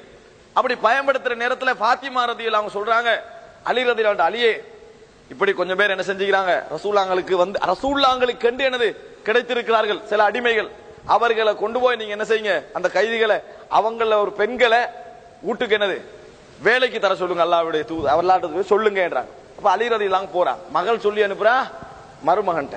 இங்க எப்படி நடக்கும் தெரியுமா, மருமகன்ட்ட சொல்லி அனுப்ப, மகள் தான் உரிமை ஆயிக்கும். ஆனா மகளுக்கு பயம், நபியர்கள் தரமாட்டார்கள், சமுதாயத்தை தான் முதலாவது பார்ப்பார்கள். அப்ப அலி ரதியல்லாஹு சொல்லி அனுப்புறாங்க. அலி ரதியல்லாஹு போய் சொல்றாங்க, நபியர்கள் சொன்னார்கள், அதாவது மக்கள் அகலு சுஃபாக்கள் எல்லாம் வேதனையிலும் பசியிலும் வாழ்ந்து கொண்டிருக்கின்ற பொழுது ஒரு காலமும் நான் என் மகளுக்கு தரமாட்டேன், நான் அப்படி தரமாட்டேன் என்று ரசூல் ஸல்லல்லாஹு கண்டிப்பாக சொல்லி விடுகிறார்கள். அலி ரதியல்லாஹு போய் சொல்றாங்க பாத்திமா ரதியல்லாஹு, ரசூலுல்லாஹி ஸல்லல்லாஹு அலைஹி வஸல்லம் இரவாகிற நேரத்தில் வீட்டுக்கு வராங்க. பாத்திமா ரதியல்லாஹு வீட்டுக்கு வந்து மருமகன் இங்கல, மகள் இங்கல இருக்கிறான், நடுவுல இருக்கிறாங்க. இருந்துட்டு ரசூல் ஸல்லல்லாஹு அலைஹி வஸல்லம் சொல்கிறார்கள், நீங்க கேட்டதை விட சிறந்த ஒன்றை உங்களுக்கு சொல்லி தரவான்னு கேட்டாங்க. சொல்லுங்க அல்லாஹ்வின் தூதரே, நீங்கள் தூங்குகின்ற பொழுது சுப்ஹானல்லாஹ் 33 தடவை, அல்ஹம்துலில்லாஹ் 33 தடவை, அல்லாஹ் அக்பர் 34 தடவை சொல்லுங்க, நீங்க கேட்டதை விட இது உங்களுக்கு மிகச் சிறந்தது என்று ரசூல் ஸல்லல்லாஹு அலைஹி வஸல்லம் சொன்னாங்க. எப்படி கவனிச்சிக்கணும், அதாவது அரசாங்க ரீதியாக சுமந்தாங்க ரசூலுல்லாஹ், வசதி இல்ல. அந்த டைம்ல தான் ரசூலுல்லாஹ் தொழுவிக்க போறதுல என்ன செய்வாங்க, என்ன சொல்லுவாங்க தெரியுமா, இவருக்கு கடனிக்கான்னு கேட்பாங்க, கடன் இருக்குதா, நான் தொழுவிக்க மாட்டேன், நீங்க தொழுவிச்சுக்கங்க என்று ரசூலுல்லாஹ் போயிடுவாங்க. இது ரசூலுல்லாஹ் செஞ்சாங்க, கடன் இல்லாம போகணும் என்பதற்காக வேண்டி. அன்புள்ள சகோதரர்களே, இதெல்லாம் அந்த காலகட்ட நபியர்கள் பட்ட கஷ்டம். அரசாங்கம் சொந்த வாழ்க்கை எப்படி போச்சு ரசூலுல்லாஹ்ங்கட அந்த காலகட்டத்தில், சொந்த வாழ்க்கை எப்படி என்றா, சில மக்கள் ரசூலுல்லாஹ்ங்களுடைய இந்த பொறுப்பை விளங்கி, அப்ப ரசூலுல்லாஹ் திருமணங்களை முடிக்கிறாங்க, விதவைகளை திருமணம் முடிக்கிறாங்க, அதெல்லாம் விளங்கி என்ன செய்யறாங்க, சில நல்ல, அதாவது நபி அவர்களுடைய பேசலாமே மிச்ச நெருங்கின மக்கள் மதீனாவாசிகள், இப்ப அபூபக்கருக்கோ உமருக்கோ உஸ்மானுக்கோ அலிக்கோ ரதியல்லாஹு அன்ஹு உதவி செய்ய இயலாது, அவங்க இப்பதான் உருவாக நிலைமையில இருக்கிறாங்க. மதீனத்து வாசிகள்ல உம்மு சுலைம் ரதியல்லாஹு அன்ஹா போன்ற சில பெண்கள் ஆண்கள் எல்லாரும் ரசூலுல்லாஹ்களுக்கு ஒரு தோட்டம்ண்டா ஒரு ஏரியாவை கொடுக்குறாங்க. இது ஒரு 400 ஈச்சப்பழம் மரம் வைக்கணும் வைங்களேன், உதாரணத்துக்கு ஒரு 100 வைங்களேன், இது அல்லாஹ்வின் தூதர் உங்களுக்கு தான், அதான் சொந்தமா இல்ல, அவங்களுக்கு கொஞ்சம் காலத்துக்கு பயன்படுத்திக்கிறது, வாய்ப்பு வசதி வரும் வரைக்கும் அப்படி கொடுத்தார்கள். இது புகாரில பாக்குறோம், அப்படி கொடுக்கறாங்க ரசூலுல்லாஹ். அதுலயும் ரசூலுல்லாஹ் முதல்ல எனக்கே கஷ்டம் அப்படி இல்ல, அதுல உம்மு ஐமனுக்கு ஒரு பகுதி, அலிலானுக்கு ஒரு பகுதி, இந்த மாதிரி அதாவது தனக்கு கீழே உள்ள உறவுகள் சொந்தங்கள் அவங்களுக்கு தானே கிடைக்குது. ரசூலுல்லாஹி ஸல்லல்லாஹு அலைஹி வஸல்லம் அவர்கள் கொடுத்து வைத்திருந்தார்கள், கேட்டவங்களுக்கும் கொடுத்தார்கள். அப்படி வந்துட்டு வராங்க. அதுல பின்னால வருது என்னன்னா, நபி அவர்களுக்கு ஒரு வசதியான ஒரு காலம் வந்த பின்னால உம்மு சுலைம் ரதியல்லாஹு ரசூலுல்லாஹ் தான் திருப்பி கொடுக்குறாங்க. வசதியான காலம் வந்த பின்னால திருப்பி கொடுக்குறாங்க. உம்மு சுலைம் ரதியல்லாஹு அன்ஹா அனஸ் ரதியல்லாஹு அனுப்புறாங்க. இப்ப ரசூலுல்லாஹ்களுக்கு எல்லாம் வந்து எல்லாம் திருப்பி கொடுக்குறாங்க, எங்கட பகுதியையும் திருப்பி எடுக்கலாமா என்று என்ன செய்ய கேளுங்க அப்படின்னு அனுப்புறாங்க. இது புகார்ல வர செய்தி. அப்ப அனஸ் ரதியல்லாஹு போய் கேட்கிறாங்க. அந்த பகுதியை ரசூலுல்லாஹ் உம்மு ஐமன் ரதியல்லாஹு அன்ஹா அவர்களுக்கு கொடுத்திருந்தாங்க. ஸைதுடைய மனைவி, ஸைனபை தலாக் பண்ண பின்னால இந்த உம்மு ஐமனை தான் முடிச்சாங்க. அப்ப அனுப்புறாங்க. அப்ப உம்மு ஐமன் ரதியல்லாஹு பக்கத்துல இருக்கிறாங்க.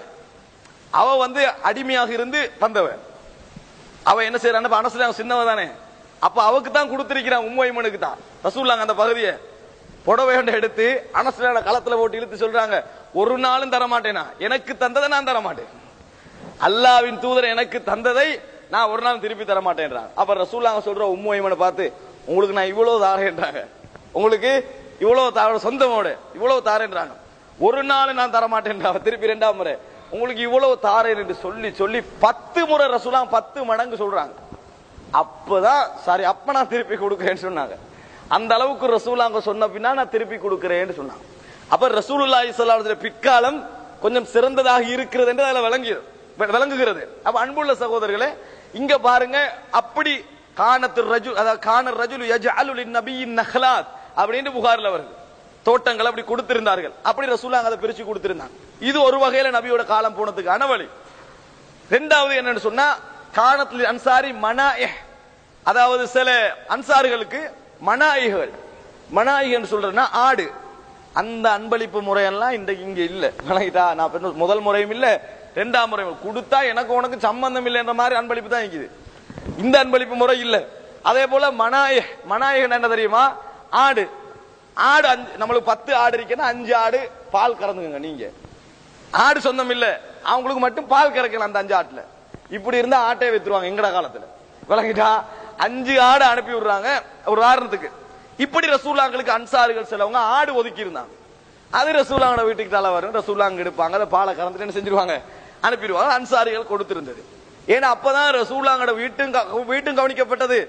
வீட்டுக்கு இந்த அஹ்லு சுப்பாக்கள் அவங்க இங்க வந்தாலும் இதெல்லாம் தான் கவனிப்பாங்க. இது 2வது முறை. ரசூலுல்லாஹ்வுடைய வருமானம் போனது எப்படி? இதைத்தான் ஆயிஷா ரலியல்லாஹு அன்ஹா சொல்றாங்க, 1 மாதம் போகும் 2 மாதம் போகும் வீட்டுல அடுப்பே எரிஞ்சிருக்காது. வீட்டுல அடுப்பே எங்களுக்கு எரிஞ்சிருக்காது. எப்படி நீங்க சாப்பிட்டீங்க? அஸ்வதான், 2 கருப்புகள் அப்படின்னா என்ன? தண்ணியும் ஈச்சப்பழம். இது எங்கட வாழ்க்கை போகும். அப்ப சொல்றாங்க, அதே நேரத்தில் ஹதாயல் அன்சார், அன்சாரிகளுடைய சில அன்பளிப்புகள் வீட்டுக்கு வந்து என்ன செய்யும், சேரும். அதுகளையும் என்ன செஞ்சோம், அதனாலதான் எங்கட வாழ்க்கை போய் கொண்டிருந்தது என்று சொல்லி ஆயிஷா ரலியல்லாஹு சொல்றாங்க. இது ரசூல் ஸல்லல்லாஹு அலைஹி வஸல்லம் அவர்களுடைய 2வது காலகட்டம். இந்த நேரங்கள்ல தான் அந்த சுஃபாவாசிகள் தொழுகிற நேரத்துல திடீர்னு கீழே விழுந்துருவாங்க, தாங்க இயலாம. ரசூலுல்லாஹ் தொழுது முடிச்சேன்னு சொல்லுவாங்க, அல்லாஹ்வின் தூதரே, நம்ம தின்ற காய்ந்த ஈச்சப்பழங்கள் வயிற்றையெல்லாம் எரிச்சிட்டு, தொடர்ந்து திண்டா வயிற்றையெல்லாம் எரிச்சிட்டு, தோலையெல்லாம் இந்த உடுப்பெல்லாம் எரிக்குது, ஏதாவது சாப்பாடுகள் இல்லையா அப்படின்றாங்க. அதாவது இறைச்சி எல்லாம் போட்டு ஒரு சாப்பாடு அப்படிதான் கேட்கிறாங்க. பல கஷ்டம். அப்ப இஸ்லாத்தை ஏற்றுக்கொண்டு தான் வந்திருக்கிறாங்க. அப்ப ரசூல் ஸல்லல்லாஹு அலைஹி வஸல்லம் சொல்றாங்க, அல்லாஹ்வின் மீது ஆணையாக, லவ் அஜிது லக்கும் லஹ்மன் ல அஷ்பஅதுக்கும் மின்ஹு, இறைச்சி எல்லாம் இருந்திருந்தா முதலாவது உங்களுக்கு தான் நான் தந்திருப்பேன், முதலாவது உங்களுக்கு தான் நான் தந்திருப்பேன். என்றாலும் அபிஷிரு, நன்மாராயம் சுபசோபனம், ஒரு காலம் வரும் ரோம பாரசீகம் உங்களுக்கு கீழ் வரும் என்றார்கள். அதான் ரசூலுல்லாஹி ஸல்லல்லாஹு அலைஹி வஸல்லம் சொல்லிக்கொண்டிருந்தது. அன்புள்ள சகோதரர்களே, இது 2வது நபியோடைய காலம் போன கஷ்டமான கால பகுதி மதீனாவுல. 3வது என்னன்னு சொன்னால், யுத்தங்கள் இஸ்லாமிய சமுதாயத்தை நோக்கி வர ஆரம்பிக்கிறது. ரசூலுல்லாஹ் யுத்தம் செய்ய போல முதலாவது இஸ்லாமிய சமுதாயத்தை நோக்கி ரசூலுல்லாஹ் ஒதுங்கி போன பின்னாலும் குட்டிக்கனே வந்தாங்க. குனியறான் தானே, குனிய குட்டிக்கனே வந்தாங்க. ஒதுங்கி மதீனாவுக்கு போனாலா விடணுமே, உடல்ல அங்கேயும் விரட்டி வந்து யுத்தம் செய்யற அளவுக்கு என்ன செஞ்சாங்க, வந்தார்கள். உடனே ரசூல் ஸல்லல்லாஹு அலைஹி வஸல்லம் பத்ர் யுத்தம் நடக்குது. அந்த பத்ர் யுத்தத்துல எல்லாரையும் விடுதலை செய்தார்கள். அல்லாஹ் கண்டிச்சாத யுத்தம் என்றது உழைப்பை விட மேலான ஒரு உழைப்பு தான் அது. ஏன்? அல்லாஹ்வுக்காக வேண்டி உசுரை முன்னுக்கு வச்சு என்ன செய்யறது, யுத்தம் செய்யறது. உயிரை முன்னுக்கு வச்சு யுத்தம் செய்யறது. உழைப்பை விட கீழே பாத்திரம் வெட்டி சண்டை பிடிச்சு தானே எடுக்கிறோம், அப்படி சொல்ல இயலாது. அப்படி சொல்லணும், அப்படி அது லேசானது தானே அப்படியே நினைச்சோம்னா, இப்ப இலங்கையில கவர்மெண்ட்ல ராணுவத்துக்கு கூப்பிடுறான், நாங்களாம் போய் சேர்ந்துருவோமா, 30,000 கிடைக்கும், 30,000 40,000 ஊடெல்லாம் கிடைக்கும். ஒரு நாளும் வானவாப்பா நான் இங்க 10,000-ஓட வாழ்ந்துருவோம், நீங்க தான் இருக்க பாப்பா, ஏன் போனா கன்ஃபார்ம் இல்ல திருப்பி வாரது. அந்த மாதிரி ஒரு விஷயம் தான் யுத்தம் என்றது. அப்ப இதுல பத்ர் யுத்தம் ரசூலுல்லாஹ் எல்லாரும் என்ன செஞ்சிடறாங்க, விடுதலை செஞ்சிடறாங்க, எல்லாமே விடுதலை. 2வது என்ன நடக்குது, உஹது யுத்தம். உஹது யுத்தத்தில முக்கியமா கவனிக்கணும், வெளியிருந்து வந்த யூதர்கள் மதீனாவில் நிறைய பேர் வாழ்ந்துட்டு, பனு கைனுகா, பனு குரைலா, பனு நதீர், இவங்க எல்லாம் யூத கோத்திரத்தினர்கள் மதீனாவுடைய எல்லைகள்ல வாழ்ந்து கொண்டிருந்தாங்க. விவசாய நிலங்கள் தானே, அதெல்லாம் தங்களுக்கு கீழே வச்சுக்கிண்டு அவங்க வாழ்ந்து கொண்டிருந்தாங்க. இவங்களோட ரசூலுல்லாஹ் ஒப்பந்தம் பண்ணி தான் இங்க வந்தாங்க. உங்களுக்கு எது நடந்தாலும் நாங்க, எங்களுக்கு எது நடந்தாலும் நீங்க துணையாக இருக்கணும். ஆனா மோசடி செய்வதிலே அதுக்கு போல வேற யாரும் இல்லை என்ற ஒரு கூட்டம் தான் இந்த யூத கூட்டம். ஒரு தடவை மன்னிச்சா சும்மா இருக்கணும் தானே, ஒன்றுக்கு பல தடவை செய்வாங்க. இப்ப மன்னிச்சுக்கங்க சந்தர்ப்பம் கிடைச்சா அடிக்கதான் பாப்பான், அது அவங்களோட இயல்பு. இந்த யூத கூட்டம் ரசூல் ஸல்லல்லாஹு அலைஹி வஸல்லம் அவங்க பத்ர் யுத்தம் வருது, அல்லது உஹது யுத்தத்துக்கு போற வருது. அதுக்கு பின்னால என்ன செய்யறாங்கன்னு சொன்னால், நபி அவர்களுக்கு எதிராக சதி செய்கிறார்கள். நபி அவர்களுக்கு எதிராக கொல்றதுக்கு சதி செய்யறாங்க. அதுல காப் இப்னு அஷ்ரப் என்றவர் மக்காவுக்கு போய் முஷ்ரிக்கீங்களோட ஒப்பந்தம் பண்றாங்க ரசூலுல்லாஹ்களுக்கு எதிராக. இங்க ஒரு ஒப்பந்தம், அங்க ஒரு ஒப்பந்தம். இப்படி அவங்களுடைய அநியாயங்கள் கூடிக்கொண்டே வருது. உடனே ரசூல் ஸல்லல்லாஹு அலைஹி வஸல்லம் போறாங்க பனு நுதைருக்கு. போய் பனு நுதைர் அங்க ஒரு ஹைபர்ல தான் 2 பேர் நிக்கிறாங்க, பனு நதீர் நிக்கிறாங்க, அதே போல பனு குரைலாவும் நிக்கிறாங்க. 2 பேர் ரசூலுல்லாஹ் 2 பேரும் வெளியேத்துறாங்க. வெளியேற்றுற நேரத்துல பனு குரைலாவோடு சமாதானம் செஞ்சுக்கிட்டாங்க ரசூலுல்லாஹ். ஹைபர் லைவ்ல பனு குரைலாவோடு சமாதானம் செஞ்சுட்டாங்க. பனு நதீரோட சமாதானம் ரசூலுல்லாஹி ஸல்லல்லாஹு அலைஹி வஸல்லம் செய்யவில்லை. அவங்களை வெளியேற்றினாங்க, அவர்களை வெளியேற்றினார்கள். அன்புள்ள சகோதரர்களே, அப்ப பனு நதீர் வெளியே போகுது, பனு குரைலாவோட ஒப்பந்தம் நடக்குது. நீங்க என்னது எதிராக வரக்கூடாது, மன்னிச்சு உங்களுக்கு திருப்பி எதிராக வரக்கூடாது. அதே நேரத்தில் எங்களோட இந்த அளவுல நடந்து கொள்ளணும், எங்களுக்கு இவ்வளவு நீங்க என்ன செய்யணும், விவசாயத்துல பங்கு தரணும். ரசூலுல்லாஹ் சட்டம் போடுறாங்க, ஒப்பந்தம், விவசாயத்துல இவ்வளவு பங்கு தரணும், உங்களுக்கு பாதுகாப்பா நாங்க இருந்தால் இதுக்கு பிறகு என்னது இந்த மாதிரி நடந்து கொள்ளணும் ரசூலுல்லாஹ் ஒப்பந்தம் பண்ணி, அதே நேரத்தில் நாங்க விரும்பின காலம் வரைக்கும் தான் உங்களை இங்க வைப்போம், இதுக்கு பிறகு அதான் ஒப்பந்தம். வெளியேத்தாம இருக்கிறேன் அதான் நிபந்தனை ஏத்துக்குன்னாங்க. அதுக்கு பின்னால் உள்ள ஃபதக் என்ற இடத்துல உள்ளவங்களும் வந்து இந்த ஒப்பந்தத்தை பண்ணிக்கினாங்க. ஆனா பனு நதீர் வெளியே போயிட்டாங்க, அநியாயம் செஞ்சாங்க, அவ்வளவு அநியாயம். அது அல்லாஹ் தஆலா என்ன செய்யறான்னா சூரத்துல் ஹஷ்ர்ல அழகான முறையில் சொல்லி காட்டுறா இந்த வெளியேற்றத்தை பற்றி. இங்க சூரத்துல் ஹஷ்ர்ல இத பார்க்கலாம், அதாவது ஆரம்ப தொடக்கமே சொல்லி காட்டுற அல்லாஹ் ரப்பல் ஆலமீன் இத பத்தி முழுமையாகவே சொல்லி காட்டுகிறான். அன்புள்ள சகோதரர்களே, அடுத்தது என்னன்னு சொன்னால் பனு நதீருடைய இந்த வெளியேற்றம், அதுக்கு பின்னால என்ன நடக்குன்னு சொன்னால் அதுக்கு பின்னால ஒரு யுத்தம் நடக்குது. ரசூலுல்லாஹ் பனு நதீரோட வெளியேற்றி பனு குறைலாவோட சமாதானம் செஞ்ச பின்னால ஒரு யுத்தம் நடக்குது. அது என்ன தெரியுமா? அஹ்ஸாப். அஹ்ஸாப்னா அத்தனை முஸ்ரிக்கீன்களும், அரபி தீபத்தில் அத்தனை முஸ்ரிக்கீன்களும் ஒன்று சேர்ந்து ரசூலுல்லாஹ்வுக்கு எதிராக நடக்கிற யுத்தம். அதான் அந்த அகல் வெட்டுறாங்க, அந்த அகல் எல்லாம் வெட்டி ரசூலுல்லாஹ் அனுப்பிடுறாங்க. அவ்வளவு பெரிய கூட்டம். இதெல்லாம் தூக்கின யாரு தெரியுமா? பனு குறைலா. அவ்வளவு ஒப்பந்தத்துக்கு போறவும் 4ஆம் வருஷம் 5ஆம் வருஷம் இதோட முடிச்சிருவோம் சொல்லி எல்லாரையும் தூண்டி அவர்களை ஒத்துமைப்படுத்திட்டு இவங்க இங்குள்ள போக மாட்டாங்களே, பனு குறைலா தானே போக மாட்டாங்க, இதுக்குள்ளதான் இருப்பாங்க. அத்தனை பேரையும் சூழ்ச்சி செய்ய வச்ச யார்? இவங்க தான். யுத்தம் எல்லாம் முடியுது, அவ்வளவு பெரிய கஷ்டம் எல்லாம் பட்டு அந்த யுத்தம் முடியுது. ரசூலுல்லாஹ் மதீனா பள்ளிக்கு வந்து சஹத் ரலியல்லாஹு காயப்பட்டிக்கிறான், அவரை வச்சுட்டு ரசூலுல்லாஹ் அதாவது தலையெல்லாம் கழுவி சுத்தமாகி கொண்டிருக்கோல ஜிப்ரீல் அலைஹிஸ்ஸலாம் வரான். முகமதே உங்களோட ஆயுதங்களை வச்சிட்டீங்களான்னு கேட்கிறான். அப்ப சொல்லிட்டு சொல்றான், நீங்க வைத்தாலும் நானும் மலக்குமார்களையும் வைக்கவில்லை, நாங்க பனு குறைலாக்கு போறோம்னா.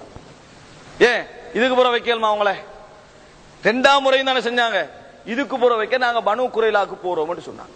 அப்பதான் ரசூலுல்லாஹி ஸல்லல்லாஹு அலைஹி வஸல்லம் பனு குறைலால இருக்கிற அத்தனை பேரையும் வெளியேற்றினாங்க. 2ஆம் முறை ஹைபர்ல இருந்து வெளியேற்றினாங்க. பனு நதீரை வெளியேற்றி அதுக்கு பின்னால பனு குறைலா கடைசியா வெளியேற்றாங்க. கொஞ்சம் பேர் இஸ்லாத்துக்கு வராங்க, கொஞ்சம் பேர் இஸ்லாத்துக்கு வராங்க. அன்புள்ள சகோதரர்களே, இப்ப நீங்க கவனிக்கணும் என்னன்னு சொன்னால் இந்த யுத்த நடவடிக்கை, வெளியேற்றங்கள், இந்த ரெண்டும் உலக அளவில் மிகப்பெரிய வருமானம் உள்ள விஷயங்கள். அமெரிக்கா யுத்தம் செய்யறாண்டா ஆயுதம் விற்கிற காரணமாയിരിக்கும், அந்த நாட்டில் உள்ள விஷயங்களை எடுக்கிற காரணமாയിരിக்கும். ரசூலுல்லாஹி ஸல்லல்லாஹு அப்படியெல்லாம் யுத்தம் செய்யல. இஸ்லாத்துக்கு முரணாக வந்து துரோகம் செய்யற நேரத்தில் அதை போய் பிடிச்சாங்களே ஒழிய இடத்துக்காக ஆசைப்பட்டனா ரசூலுல்லாஹ் செய்யல. அதே நேரத்தில் இஸ்லாத்துக்கு துரோகமா வந்த பின்னால வச்சுக்கிட்டு இருக்கவும் இயலாது, அந்த விவசாயத்தை சும்மா விடவும் இயலாது. அல்லாஹ் இப்படி சட்டம் வைத்திருந்தான்னு சொன்னால் யுத்தம் நடந்தால் யுத்தத்தில் அவங்க போட்டு ஓடுவாங்க, கைது செய்யப்படுவாங்க. இந்த பொருளாதாரம் எல்லாம் இருக்குதானே, இத பிரிப்பதற்கு முன்னால், இந்த சொத்துக்கள் எல்லாம் பிரிக்கிறதுக்கு முன்னால கைதிகளை சிறையில் இடப்பட வேண்டிய அந்த கைதிகள் அடிமையா அண்டை கொடுக்கப்படுவாங்க, இண்டை சிறையில் இடப்படுவாங்க. அந்த கைதிகளை எல்லாம் பிரிப்பதற்கு முன்னால் ரசூலுல்லாஹி ஸல்லல்லாஹு அலைஹி வஸல்லம் அவர்களுக்கு அல்லாஹ் தஆலா ஒரு உரிமை வழங்கியதான் சஃபி என்று. என்ன சஃபி தெரியுமா? அந்த கனிமத்து சொத்துல இருந்து ரசூலுல்லாஹ்களுக்கு என்று ஒன்றை செலக்ட் பண்ணிக்கலாம். இவ்வளவு வாள், இவ்வளவு ஆயுதம், இந்த அடிமை அப்படின்னு ரசூலுல்லாஹ்களுக்கு என்ன செய்யலாம், செலக்ட் பண்றதுக்கு அல்லாஹ் உரிமை கொடுத்தான். இது ஒன்று ரசூலுல்லாஹ்களுக்கு கிடைச்ச உரிமையில உண்டு. அதுக்கு பின்னால அந்த அத்தனை கனிமத்தை 5ஆ பிரிக்கப்படணும், ஹுமுஸ் 5ஆ பிரிக்கப்படணும். அந்த 5ல ஒரு பகுதி அல்லாஹ் தஆலா சொல்ற அல்லாஹ்வுக்கும் அவனது தூதருக்கும் ஏழைகளுக்கும் அனாதைகளுக்கும் வழிபோக்கர்களுக்கும் அப்படின்னு சொல்றான்.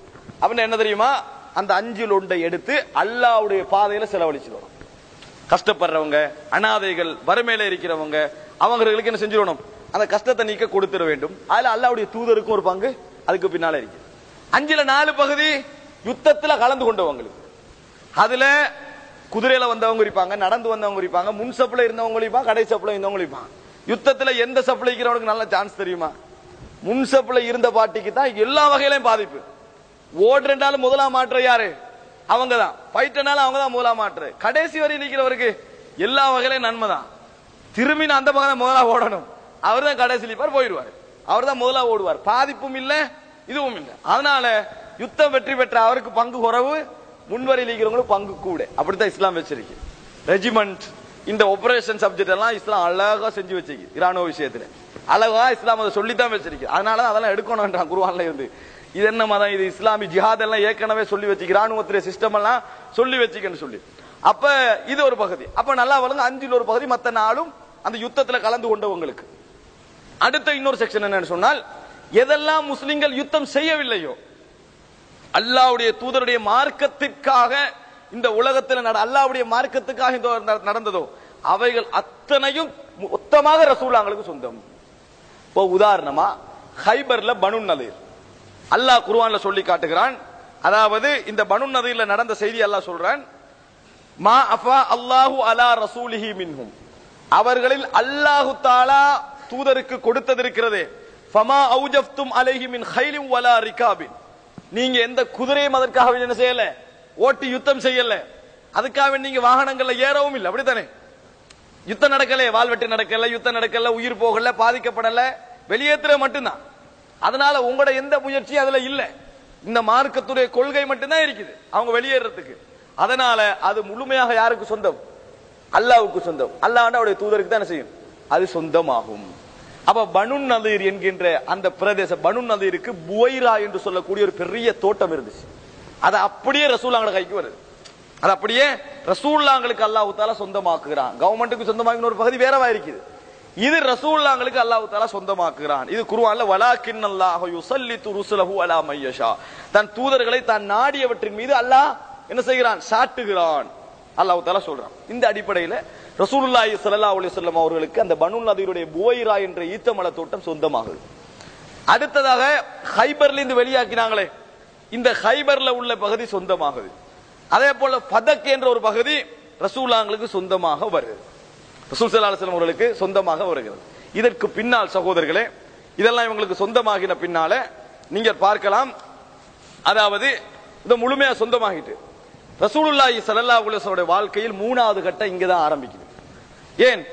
அந்த கஷ்டங்கள், அந்த வறுமை, அவைகள் எல்லாம் அல்லாஹ் தந்த தீனால என்ன செய்யறான், அந்த இடங்களுக்கு கொண்டு போய் ரசூலுல்லாஹி ஸல்லல்லாஹு அலைஹி வஸல்லம் அவர்களை சாட்டி அந்த தோட்டங்கள் நபியர்களுக்கு மொத்தமா சொந்தமாகுது. அன்புள்ள சகோதரர்களே, அப்பதான் ரசூலுல்லாஹி ஸல்லல்லாஹு அலைஹி வஸல்லம் அவர்கள் அந்த சொத்துக்கள்ல இருந்து தனக்குரிய தானே தந்த பிள்ளைகளுக்கு கொடுக்கறாங்க, அலிக்கு கொடுக்கறாங்க, சுபைர் இப்னு அவ்வாமுக்கு கொடுக்கறாங்க, உம்மு ஐமனுக்கு கொடுக்கறாங்க, ஸைதுக்கு கொடுக்கறாங்க. அதிலிருந்து மக்களையே கவனிக்கிறாங்க. தன்னை மட்டுமல்ல மக்களையே ரசூலுல்லாஹ் கவனிச்சாங்க, ஏழைகளுக்கு செலவழிச்சாங்க. அதுல அப்படிதான் ரசூலுல்லாஹ் செலவழிச்சு வந்தார். தண்ட சொத்து அல்லாஹ் தனக்கு தான் சொல்றான், முழுமையா அவருக்கு எடுக்கலாம். மக்களுக்கு ரசூலுல்லாஹ் நிறைய செலவழித்து வந்தார்கள், நிறைய கொடுத்து வந்தார்கள் ரசூலுல்லாஹ். அதனால அதுக்கு பின்னாலதான் அந்த மூணாவது கட்டத்துல ரசூலுல்லாஹ் சொல்றாங்க, யாராவது சொத்துக்களை விட்டு சென்றால், அதாவது மௌத்தாகிற முஸ்லிம்கள் சொத்துக்களை விட்டு சென்றால் அது அவர்களுடைய வாரிசுக்கு, கடனை விட்டு சென்றால் அது எங்களுக்கு பொறுப்பு. நாங்க சொல்ல நாங்க கொடுக்கிறோம், நாங்க கொடுக்கிறோம். இது எப்ப சொன்னது? மூணாவது கட்டத்துல.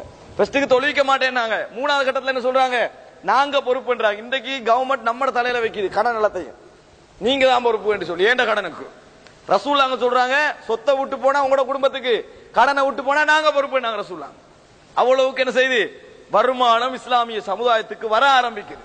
அன்புள்ள சகோதரர்களே, இப்படி நபியர்கள் கொடுத்தார்கள், செலவழித்தார்கள், அன்பளிப்பு கொடுத்தார்கள் என்று நிறைய நாங்க பார்க்கிறோம். ஆனாலும் நபியர்களுக்கு வறுமையா தான் இருந்துச்சு. ஏன் வறுமையாக இருந்தேன்டா, 9 மனைவிமார்கள், சமுதாயத்தை வேற பார்க்கணும், இன்னும் உள்ள கஷ்டங்களாலையும் நபியர்களுக்கு அந்த பூரணமின்மை இருந்தது. அதனாலதான் மௌத்தாகிற நேரத்தில் ஒரு கேடயத்தை கொண்டு போய் அடமானம் வச்சு போட்டு ரசூலுல்லாஹ் கொஞ்சம் எடுத்திருந்தாங்க. ரசூலுல்லாஹ்வுக்கு ஒரு வருமானம் இருந்தது, அதனால அடைப்பேன் நம்பிக்கையில ரசூலுல்லாஹ் என்ன செஞ்சாங்க, வைத்திருந்தார்கள். ஆனா அதை எடுக்காம ரசூலுல்லாஹ் மௌத்தாயிட்டாங்க. இப்ப பாருங்க சகோதரர்களே, ரசூலுல்லாஹி ஸல்லல்லாஹு அலைஹி வஸல்லம் அவர்கள் எப்படி செலவழித்தார்கள் இந்த மூணாவது கட்டத்துல ஹதீஸ் வருது புகாரியில 5357வது இலக்கம். அந்த கட்டத்துல ரசூலுல்லாஹ் செலவுகள் எப்படி போச்சு? உமர் ரலியல்லாஹு அன்ஹு சொல்றாங்க, அன்ன நபிய கான யபீஉ நഖல பனி நதீர் வ யஹ்பிசு லிஅஹ்லிஹி கூத சனதிஹிம். பனு நதீருடைய அந்த புவைரா என்ற தோட்டம் யாருக்கு சொந்தம்? ரசூலுல்லாஹ்களுக்கு. ரசூல் ஸல்லல்லாஹு அலைஹி வஸல்லம் என்ன செய்வாங்கடா, அந்த ஈத்தம்பழங்கள் இருக்குதானே தோட்டத்தில் கிடைக்கிற அறுவடை, அதை விற்பார்கள். விற்று வரக்கூடிய அந்த இதுல இருந்து பணத்துல இருந்து வீட்டுக்குரிய ஒரு வருஷத்துக்கான ஏற்பாடை செய்வார்கள். புகாரில் வர செய்யும். ஒரு வருடத்திற்கான தானிய ஏற்பாடு, ஒரு வருடத்திற்கான தானியத்துக்கான ஏற்பாடை செய்வார்கள். இப்ப நீங்க யோசிக்கலாம், ரசூல் ஸல்லல்லாஹு அலைஹி வஸல்லம் சொல்றாங்க, எனக்கு உஹது மலை அளவுக்கு தங்கம் இருந்தா நான் நாளை விடிய முந்தி என்ன செஞ்சிருவேன், எல்லாவற்றையும் செலவழிச்சிருவேன், கடனுக்காக வைக்கிற தீனாரை தவிர. இதுக்கு அதுக்கு முரண்பாடு இல்லை, ரெண்டா பிரிக்கணும். ஒன்று நான் என்னோடு மட்டும் வாழுகின்ற வாழ்க்கை, என்னோடு மட்டும் வாழுகின்ற வாழ்க்கை, எனக்காக வாழுகின்ற வாழ்க்கை. இதுல ரசூலாங்க ஒரு தீனார் என்ன செய்ய மாட்டாங்க, தனக்கா வேண்டி வைத்துக் கொள்ள மாட்டார்கள். ஆனா அல்லாஹ் இந்த உலகத்துல நம்ம பிறந்து வளர்ற நேரத்துல மனைவி என்று ஏற்படுத்துவான், புள்ளை என்று ஏற்படுத்துவான். நான் ஒரு தீனார் நாளைக்கு வைக்க மாட்டேன், வீட்டுல உள்ளவங்களை பஞ்சத்துல போடமா ஏலாது. அது பாவமும் தான் இஸ்லாத்துல. ரசூலா ஒரு நாள் அப்படி சொல்ல மாட்டாங்க. தண்ட செக்ஷனுக்கு ரசூலாங்க எதையும் தேவைக்கு என்ன செய்ய மாட்டாங்க, சந்தோஷப்படுத்துறதுக்கு, ஜொலி கொண்டாடுறதுக்கு, மகிழ்ச்சி அளிக்கிறதுக்கு, வாகனத்துக்கு சேமிக்க மாட்டாங்க. குடும்பத்துக்கு சாப்பாட்டுக்கு மட்டும் ரசூலாங்க என்ன செஞ்சாங்க, ஒரு வருஷத்துக்குரிய ஏற்பாடை செய்தார்கள் என்று புகாரில வருது. இந்த டைமுகள்ல ஒரு ஆள் வீட்டுக்கு வாராரு கேட்டு, நான் ஒரு வருஷத்துக்கு ஏற்பாடு செஞ்சுக்கிறேன், இதை கொடுத்தா பிரச்சனை ஆயிருமே ரசூலாங்க என்ன செய்ய மாட்டாங்க, சும்மா வைக்க மாட்டாங்க, கொடுத்துருவாங்க. கொடுத்தா ஒரு வருஷத்துக்கு ஏற்பாட்டுல 3-4 மாசம் காணாம போயிருமா இல்லையா? காணாம போனா இப்ப கடனாக வேண்டி வரும். அவருக்கு உள்ளது அதுதானே, கடனாக வேண்டி வரும். ஏழை ஒரு யூதன்ட்ட போய் கேடத்தை வைக்கிறது, கவசத்தை வைக்கிறது, பணத்தை எடுக்கிறது, ஏன் அடுத்த வருஷத்திலே கொடுக்கலாமே என்ற நம்பிக்கையில மீட்ட முந்தி மவுத்தாயிட்டாங்க. மீட்ட முந்தி நபியவர்கள் மரணித்து விட்டார்கள். அப்ப இந்த ஹதீஸ் ஒரு முக்கியமான செய்தி. நபியவர்கள் பனு நதீருடைய கோத்திரத்துடைய ஈத்தம்பழங்களை விற்று ஒரு வருடத்திற்கான வருமானத்தை, செலவை தனக்கு வைத்துக் கொண்டார்கள் என்கின்ற செய்தி, கோதுமை வைத்துக் கொண்டார்கள் என்ற செய்தி மிக முக்கியமான செய்தி. இதுல ரசூலுல்லாஹ் என்ன வச்சிருப்பாங்க என்று சொன்னா, பணத்தை எல்லாம் சேர்த்து அடுக்கி கட்டி வச்சிருந்தது இல்ல, தன்னை வீட்டுக்குரிய சாப்பாடு ஏற்பாடுகள் ரசூலுல்லாஹ் செய்யறவங்களா இருந்தாங்க. எப்படி விளங்குதுன்னா, புகாரில பாக்குற நபி அவர்கள் மரணித்த நேரத்தில் ஆயிஷா ரலியல்லாஹு சொல்றாங்க, வமா ஃபீ பைத்தி மின் ஷைஇன், என்ற வீட்டுல எதுவுமே இருக்கவில்லை, யஅகுலு து கபிதின், ஒரு ஈரல் உள்ள ஒருத்தன் சாப்பிடுற ஒன்றுமே இருக்கல. அப்படின்னா எறும்பாய்க்கலாம், எதா இருக்கலாம், சாப்பிடுற ஒன்றுமே இருக்கவில்லை.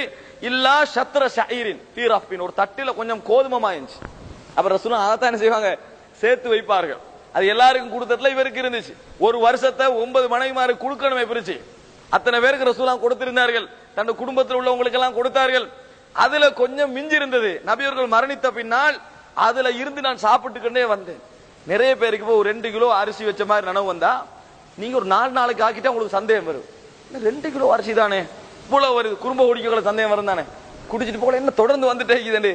ஆயிஷா அவங்க பாக்குறாங்க, கூட வந்துட்டே இருக்குது. நான் நிறுத்தி பார்த்தேன், கொஞ்ச நாள்ல முடிஞ்சுன்னு சொன்னாங்க. நிறுத்த உடனேயே கொஞ்ச நாள்ல முடிந்து விட்டது. அதை என்ன சொல்லுதுன்னா, இஸ்லாம் சில டைம்ல அல்லாஹ்வுடைய உதவி பரக்கத்துகளால இருக்கும், நம்மளுக்கு கூட வந்துட்டு இருக்கும்.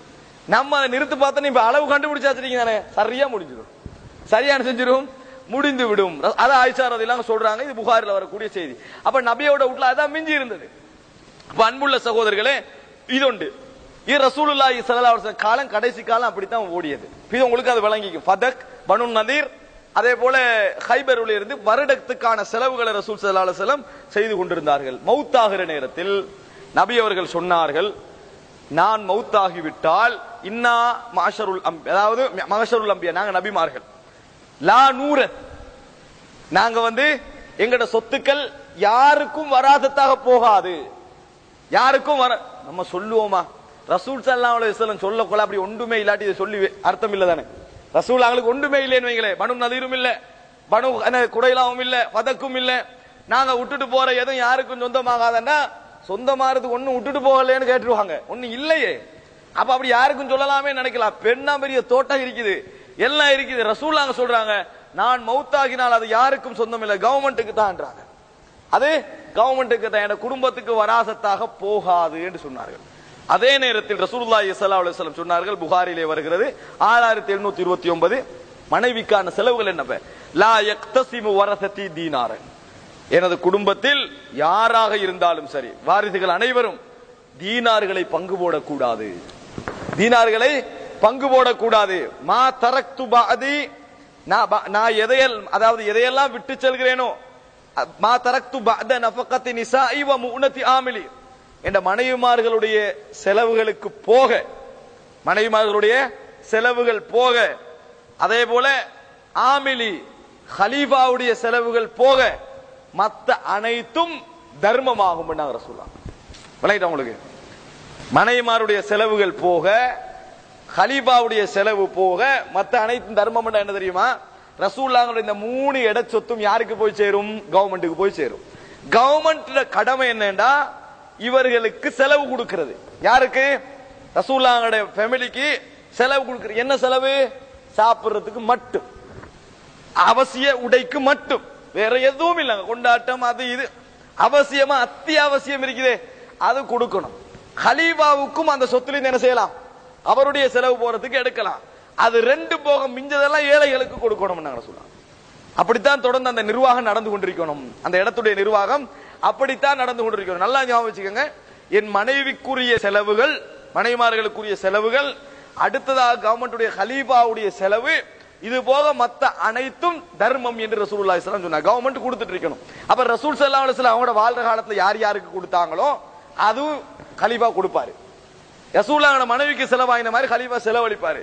ரசூலுல்லாஹ் ஏழைகளுக்கு கொடுத்த மாதிரி ஹலீஃபா என்ன செய்வாரு, ஏழைகளுக்கு கொடுப்பாரு. எப்படி என்று ரசூலுல்லாஹி ஸல்லல்லாஹு அலைஹி வஸல்லம் சட்டமாக சொன்னார்கள், சட்டமாக சொல்லிவிட்டு சென்றார்கள். இப்ப பாருங்க, ரசூலுல்லாஹி ஸல்லல்லாஹு அலைஹி வஸல்லம் மௌத்தாகின உடனேயே ஃபாத்திமா ரலியல்லாஹு அன்ஹா வராங்க. யார்ட்ட, அபூபக்கர் கிட்ட வந்து, எனக்கு என்ன செய்யணும், என் தந்தையோட சொத்து தேவை, தந்தையோட இத சதகா தேவை என்று கேட்கிறாங்க. அப்ப அபூபக்கர் ரலியல்லாஹு சொல்றாங்க, இல்லை, நபி அவர்கள் சொன்னாங்க, நான் மரணிச்ச பின்னால இது வராசத்தா போகாது. யாருக்கு இதா போகாது, இன்னமா யகுலு ஆலு முஹம்மத், முஹம்மதுடைய குடும்பம் சாப்பிட வேண்டியதெல்லாம் மின்ஹாதல் மால், இதிலிருந்து சாப்பிடணும். ஆனால் ஃபலாலஹும் அய்யஸீது அலல் மஅக்கல், இதுல சாப்பிடுறதை தவிர வேற எதுவும் கூட்டவும் அவர்களுக்கு அனுமதி இல்லை, வேற எதுவும் கூட்டவும் அனுமதி இல்லை. அதுதான், அதனாலதான் அத்தனை கவர்மெண்ட் சொந்தம் என்றதுனாலதான் ரசூலுல்லாஹ் மௌத்துக்கு போறோம், ஆயிஷா ரலியல்லாஹு வீடு என்ன செய்யுது, கொஞ்ச காலத்துக்கு போறோம் பள்ளிக்குள்ள வருது. நம்ம காணியை பிடிச்சா பிடிக்கும், பள்ளிக்குள்ள பிடிக்க மாட்டோம் தானே. ரசூலுல்லாஹோட வீடு என்ன செய்யுது, ஆயிஷா வீடு பள்ளிக்குள்ள வரதுக்கு காரணம் என்ன, கவர்மெண்ட் மௌத்தாகி முடிஞ்சா அவங்க வாழ்றதுக்கு மட்டும் அவங்களோட கையில இருக்கும், செலவுக்கு மட்டும் இருக்கும். போக போக அப்படியே எல்லாம் போறதுதான். அப்படி என்ன செஞ்சிடும், அவங்க மௌத்தாயினாங்கன்னா அப்படியே கவர்மெண்ட் சொந்த மாதிரி, வேற யாருக்கும் போகாது. அப்ப இப்படி ஒரு சட்டம் போட்டா இன்றைக்கு உலகத்துல எத்தனை ஜனாதிபதி மிஞ்சுவான், மௌத்துக்கு பின்னால் அத்தனை சொத்தும் என்ன செய்யும், கவர்மெண்ட்டுக்கு போகணும்டா. அவ்வளவு கவர்மெண்ட் அப்படி பணக்காரனாங்க. அதுக்கு பிறகு நாட்டை பார்க்கணுமே. ரசூலுல்லாஹி ஸல்லல்லாஹு அலைஹி வஸல்லம் அந்த 3 இடத்தை அப்படி கொடுத்துட்டு போறாங்க. இதுக்காக வேண்டி ஃபாத்திமா ரலியல்லாஹு அன்ஹா அபூபக்கர் அவங்களை பகைத்தார்கள் என்று வருது, கோபப்பட்டார்கள் என்று வருது. கோபப்பட்டதுக்கு அவங்க ஒரு விளக்கம் எழுதிக்கலாம். ரசூல் ஸல்லல்லாஹு அலைஹி வஸல்லம் எல்லா சொத்தையும் அப்படி சொல்லல, எங்களுக்கு தந்த பங்கு எங்களுக்கு வரத்தான் வேணும், அது எங்கட கையில தான் இருக்கும்னு நினைச்சு சொல்லி இருக்கலாம். கடைசியாக சகோதரர்களே, நபியோடைய அபூபக்கருடைய மரணத்துக்கு பின்னால் உமர் ரலியல்லாஹு அவங்கள்ட்ட வராங்க. யாரு, அலி ரலியல்லாஹு அன்ஹு, அப்பாஸ் ரலியல்லாஹு அன்ஹு வராங்க. ரசூலுல்லாஹோட சதகாவை எங்கட கையில தாங்க, மொத்தமா எடுத்துக்கலவல்ல, நாங்க நிர்வாகம் செய்யறோம், நாங்க நிர்வாகம். அப்ப உமர் ரலியல்லாஹு சொல்றாங்க, ரசூலுல்லாஹ் அதுல எப்படி நடந்து கொண்டாங்கன்னு உங்களுக்கு தெரியும், அபூபக்கர் எப்படி நடந்து கொண்டாங்கன்னு தெரியும். இப்ப நான் வந்திருக்கிறேன், நீங்க கேக்குறீங்க, மதீனால உள்ள பனு நதீருடைய என்னது அந்த புவைராவை நான் தாரேன் தோட்டத்தை. ஆனா ஒரு நிபந்தனை, ரசூலுல்லாஹி ஸல்லல்லாஹு அலைஹி வஸல்லம் யார் யாருக்கு கொடுத்தார்களோ, எவங்களுக்கெல்லாம் பங்கிட்டு கொடுத்து கொண்டிருந்தார்களோ அத்தனைக்கும் நீங்க பொறுப்பு, நீங்க கொடுக்கணும், இல்லைன்னா திருப்பி தந்துருங்க. இல்ல நாங்க அதை செய்யறோம்னாங்க. உமர் ரலியல்லாஹு கொடுத்தாங்க. கொடுத்தா பங்கிட்டு வர நேரத்துல ஏதோ ஒரு பிரச்சனை இல்லை, அலி ரலியல்லாஹு அவங்க அப்பாஸ் ரலியல்லாஹு அவங்களுக்கு கொடுக்க மாட்டேன்ட்டாங்க. அவர் ஃபேமிலியில் உள்ளவர் தான், அப்பாஸ் ரலியல்லாஹு அவர்களுக்கு கொடுக்க மாட்டேன்ட்டாங்க. இந்த வழக்கு உமர் ரலியல்லாஹு இடத்துல வருகிறது. உமர் ரலியல்லாஹு இடத்துல வந்த நேரத்தில் உமர் ரலியல்லாஹு அவர்கள் அப்பாஸ் ரலியல்லாஹு அவர்களையும் அலி ரலியல்லாஹு அவங்களை வச்சுக்கண்டு, இங்கல உஸ்மான் ரலியல்லாஹு சுபைர் இப்னு அவ்வாமை வச்சுக்கண்டு உமர் ரலியல்லாஹு அவர்கள் ஒவ்வொருத்தரா கேட்கிறாங்க. அதாவது ரசூலுல்லாஹி ஸல்லல்லாஹு அலைஹி வஸல்லம் அவர்களுக்கு அல்லாஹ் தஆலா என்ன செஞ்சான், பனு நதீர் கோத்திரத்தை கொடுத்தான், அவருடைய நிலத்தை கொடுத்தான், ஹைபருடைய நிலத்தை கொடுத்தான், ஃபதக்குடைய நிலத்தை கொடுத்தான். இந்த சொத்தெல்லாம் இருந்துச்சு, அதெல்லாம் அல்லாஹ்வுடைய தூதருக்கு மட்டும் சொந்தமானது. ஆனா உங்களுக்கு தெரியும், அவர் தன்னை மட்டும் தேர்ந்தெடுத்துக்கல, உங்களுக்கெல்லாம் பங்கு வச்சாரு, உங்களுக்கெல்லாம் தந்தாரு. பின்னர் அபூபக்கர்லாம் வந்தாங்க. ரசூலுல்லாஹி ஸல்லல்லாஹு அலைஹி வஸல்லம் அவர்கள் நாங்கள் விட்டு சென்றது யாருக்கும் வராசத்தாக போகாது என்று சொன்னார்கள். சொன்னார்களா இல்லையான்னு கேட்கிறாங்க. அவங்க 2 பேர்ட்ட சொன்னாங்கதான்றாங்க. இவங்கள்ட்ட கேட்கிறாங்க, உஸ்மான் எல்லாம் சொன்னாங்களா இல்லையாண்டு, சொன்னாங்கதான்றாங்க. ரைட். அதுக்கு பின்னால நீங்க என்கிட்ட வந்து கேட்டீங்க, நான் நிர்வாகத்தை உங்களுக்கு தந்தேன். ஆனால் ரசூலுல்லாஹ் எப்படி ஏழைகளுக்கு கொடுத்தார்களோ, எப்படி பகிர்ந்தளித்தார்களோ அப்படி நீங்களும் செய்யணும் என்று சொன்னேன், ஏத்துக்கண்ணீங்க. இப்ப நீங்க 2 பேரும் பிரச்சனையோட வந்திருக்கிறீங்க. இப்ப நீங்க 2 பேரும் உங்களுக்கு இவர் தரமாட்டேன்னு பிரச்சனையோட வந்திருக்கிறீங்க. அதனால நான் சொல்றேன், உமர்லாம் சொல்றாங்க, அதனால சொல்றேன், நீங்க ஒழுங்காக அதை செய்யலுமெண்டா செய்யுங்க, இல்லேண்டா தாங்க. ஆனா இது அல்லாத வேறொரு தீர்ப்பை என் மரணம் வரைக்கும் என்னிடத்தில் எதிர்பார்க்க வேண்டாம். இது அல்லாத வேறொரு தீர்ப்பை என் மரணம் வரைக்கும் எதிர்பார்க்க வேண்டாம். அதுலதான் உமர் ரலியல்லாஹு அவங்க அந்த கட்டத்துல தான் சொல்றாங்க, அதாவது ரசூலுல்லாஹி ஸல்லல்லாஹு அலைஹி வஸல்லம் பனு நதீருடைய ஈத்தம்பழ தோட்டங்களை விற்று தன் 1 வருடத்துக்குரிய அந்த செலவுகளை சேமித்து வைப்பார்கள். பின்னர் எஞ்சியதை எல்லாம் அல்லாஹ்வுடைய பாதையில் செலவிடுவார்கள். குதிரைகள விஷயத்துல, ஆயுதங்கள் விஷயத்துல நபி அவர்கள் செலவிடுவார்கள். அப்படித்தான் அவருடைய வாழ்க்கை முழுமையாக கழிந்தது என்று சொல்லி யார் சொல்றாங்க? உமர் ரலியல்லாஹு அன்ஹு அவர்கள் சொல்கிறார்கள். அன்புள்ள சகோதரர்களே, இந்த 3 கட்டத்தை நினைச்சு பாருங்க. ரசூலுல்லாஹி ஸல்லல்லாஹு அலைஹி வஸல்லம் ஆரம்ப கட்டம் வியாபாரம், ஆடு மேய்க்கிறது இருந்துச்சு. 2வது கட்டம் கஷ்டகாலம், நடுப்பகுதி மிகப்பெரிய ஒரு கஷ்டகாலம், சோதனைனா அப்படி சோதனை. அந்த ஹதீஸ் நிறைய நான் கேட்டிருப்போம், அவப்பட்ட கஷ்டங்கள் வேதனைகள். 3வது கட்டம் என்ன? யுத்தங்கள் நடக்குது, போராட்டங்கள் நடக்குது. அதுல 5ல் ஒரு பகுதி என்று கிடைக்குது. அது அல்லாமல் ரசூலுல்லாஹி ஸல்லல்லாஹு அலைஹி வஸல்லம் அவர்கள் அதாவது யுத்தங்கள் இல்லாமல் கைப்பற்றிய பகுதிகளை அல்லாஹ் ரசூலுல்லாஹ்களுக்கு சொந்தமாக்குறான். அதையும் கூட நபி அவர்கள் தன்னோடு வச்சுக்கலாம, தன் குடும்பத்துக்கு மட்டும் தேவையானதை எடுத்துட்டு அல்லாஹ்வுடைய பாதையில் நிறைய செலவழித்தார்கள்.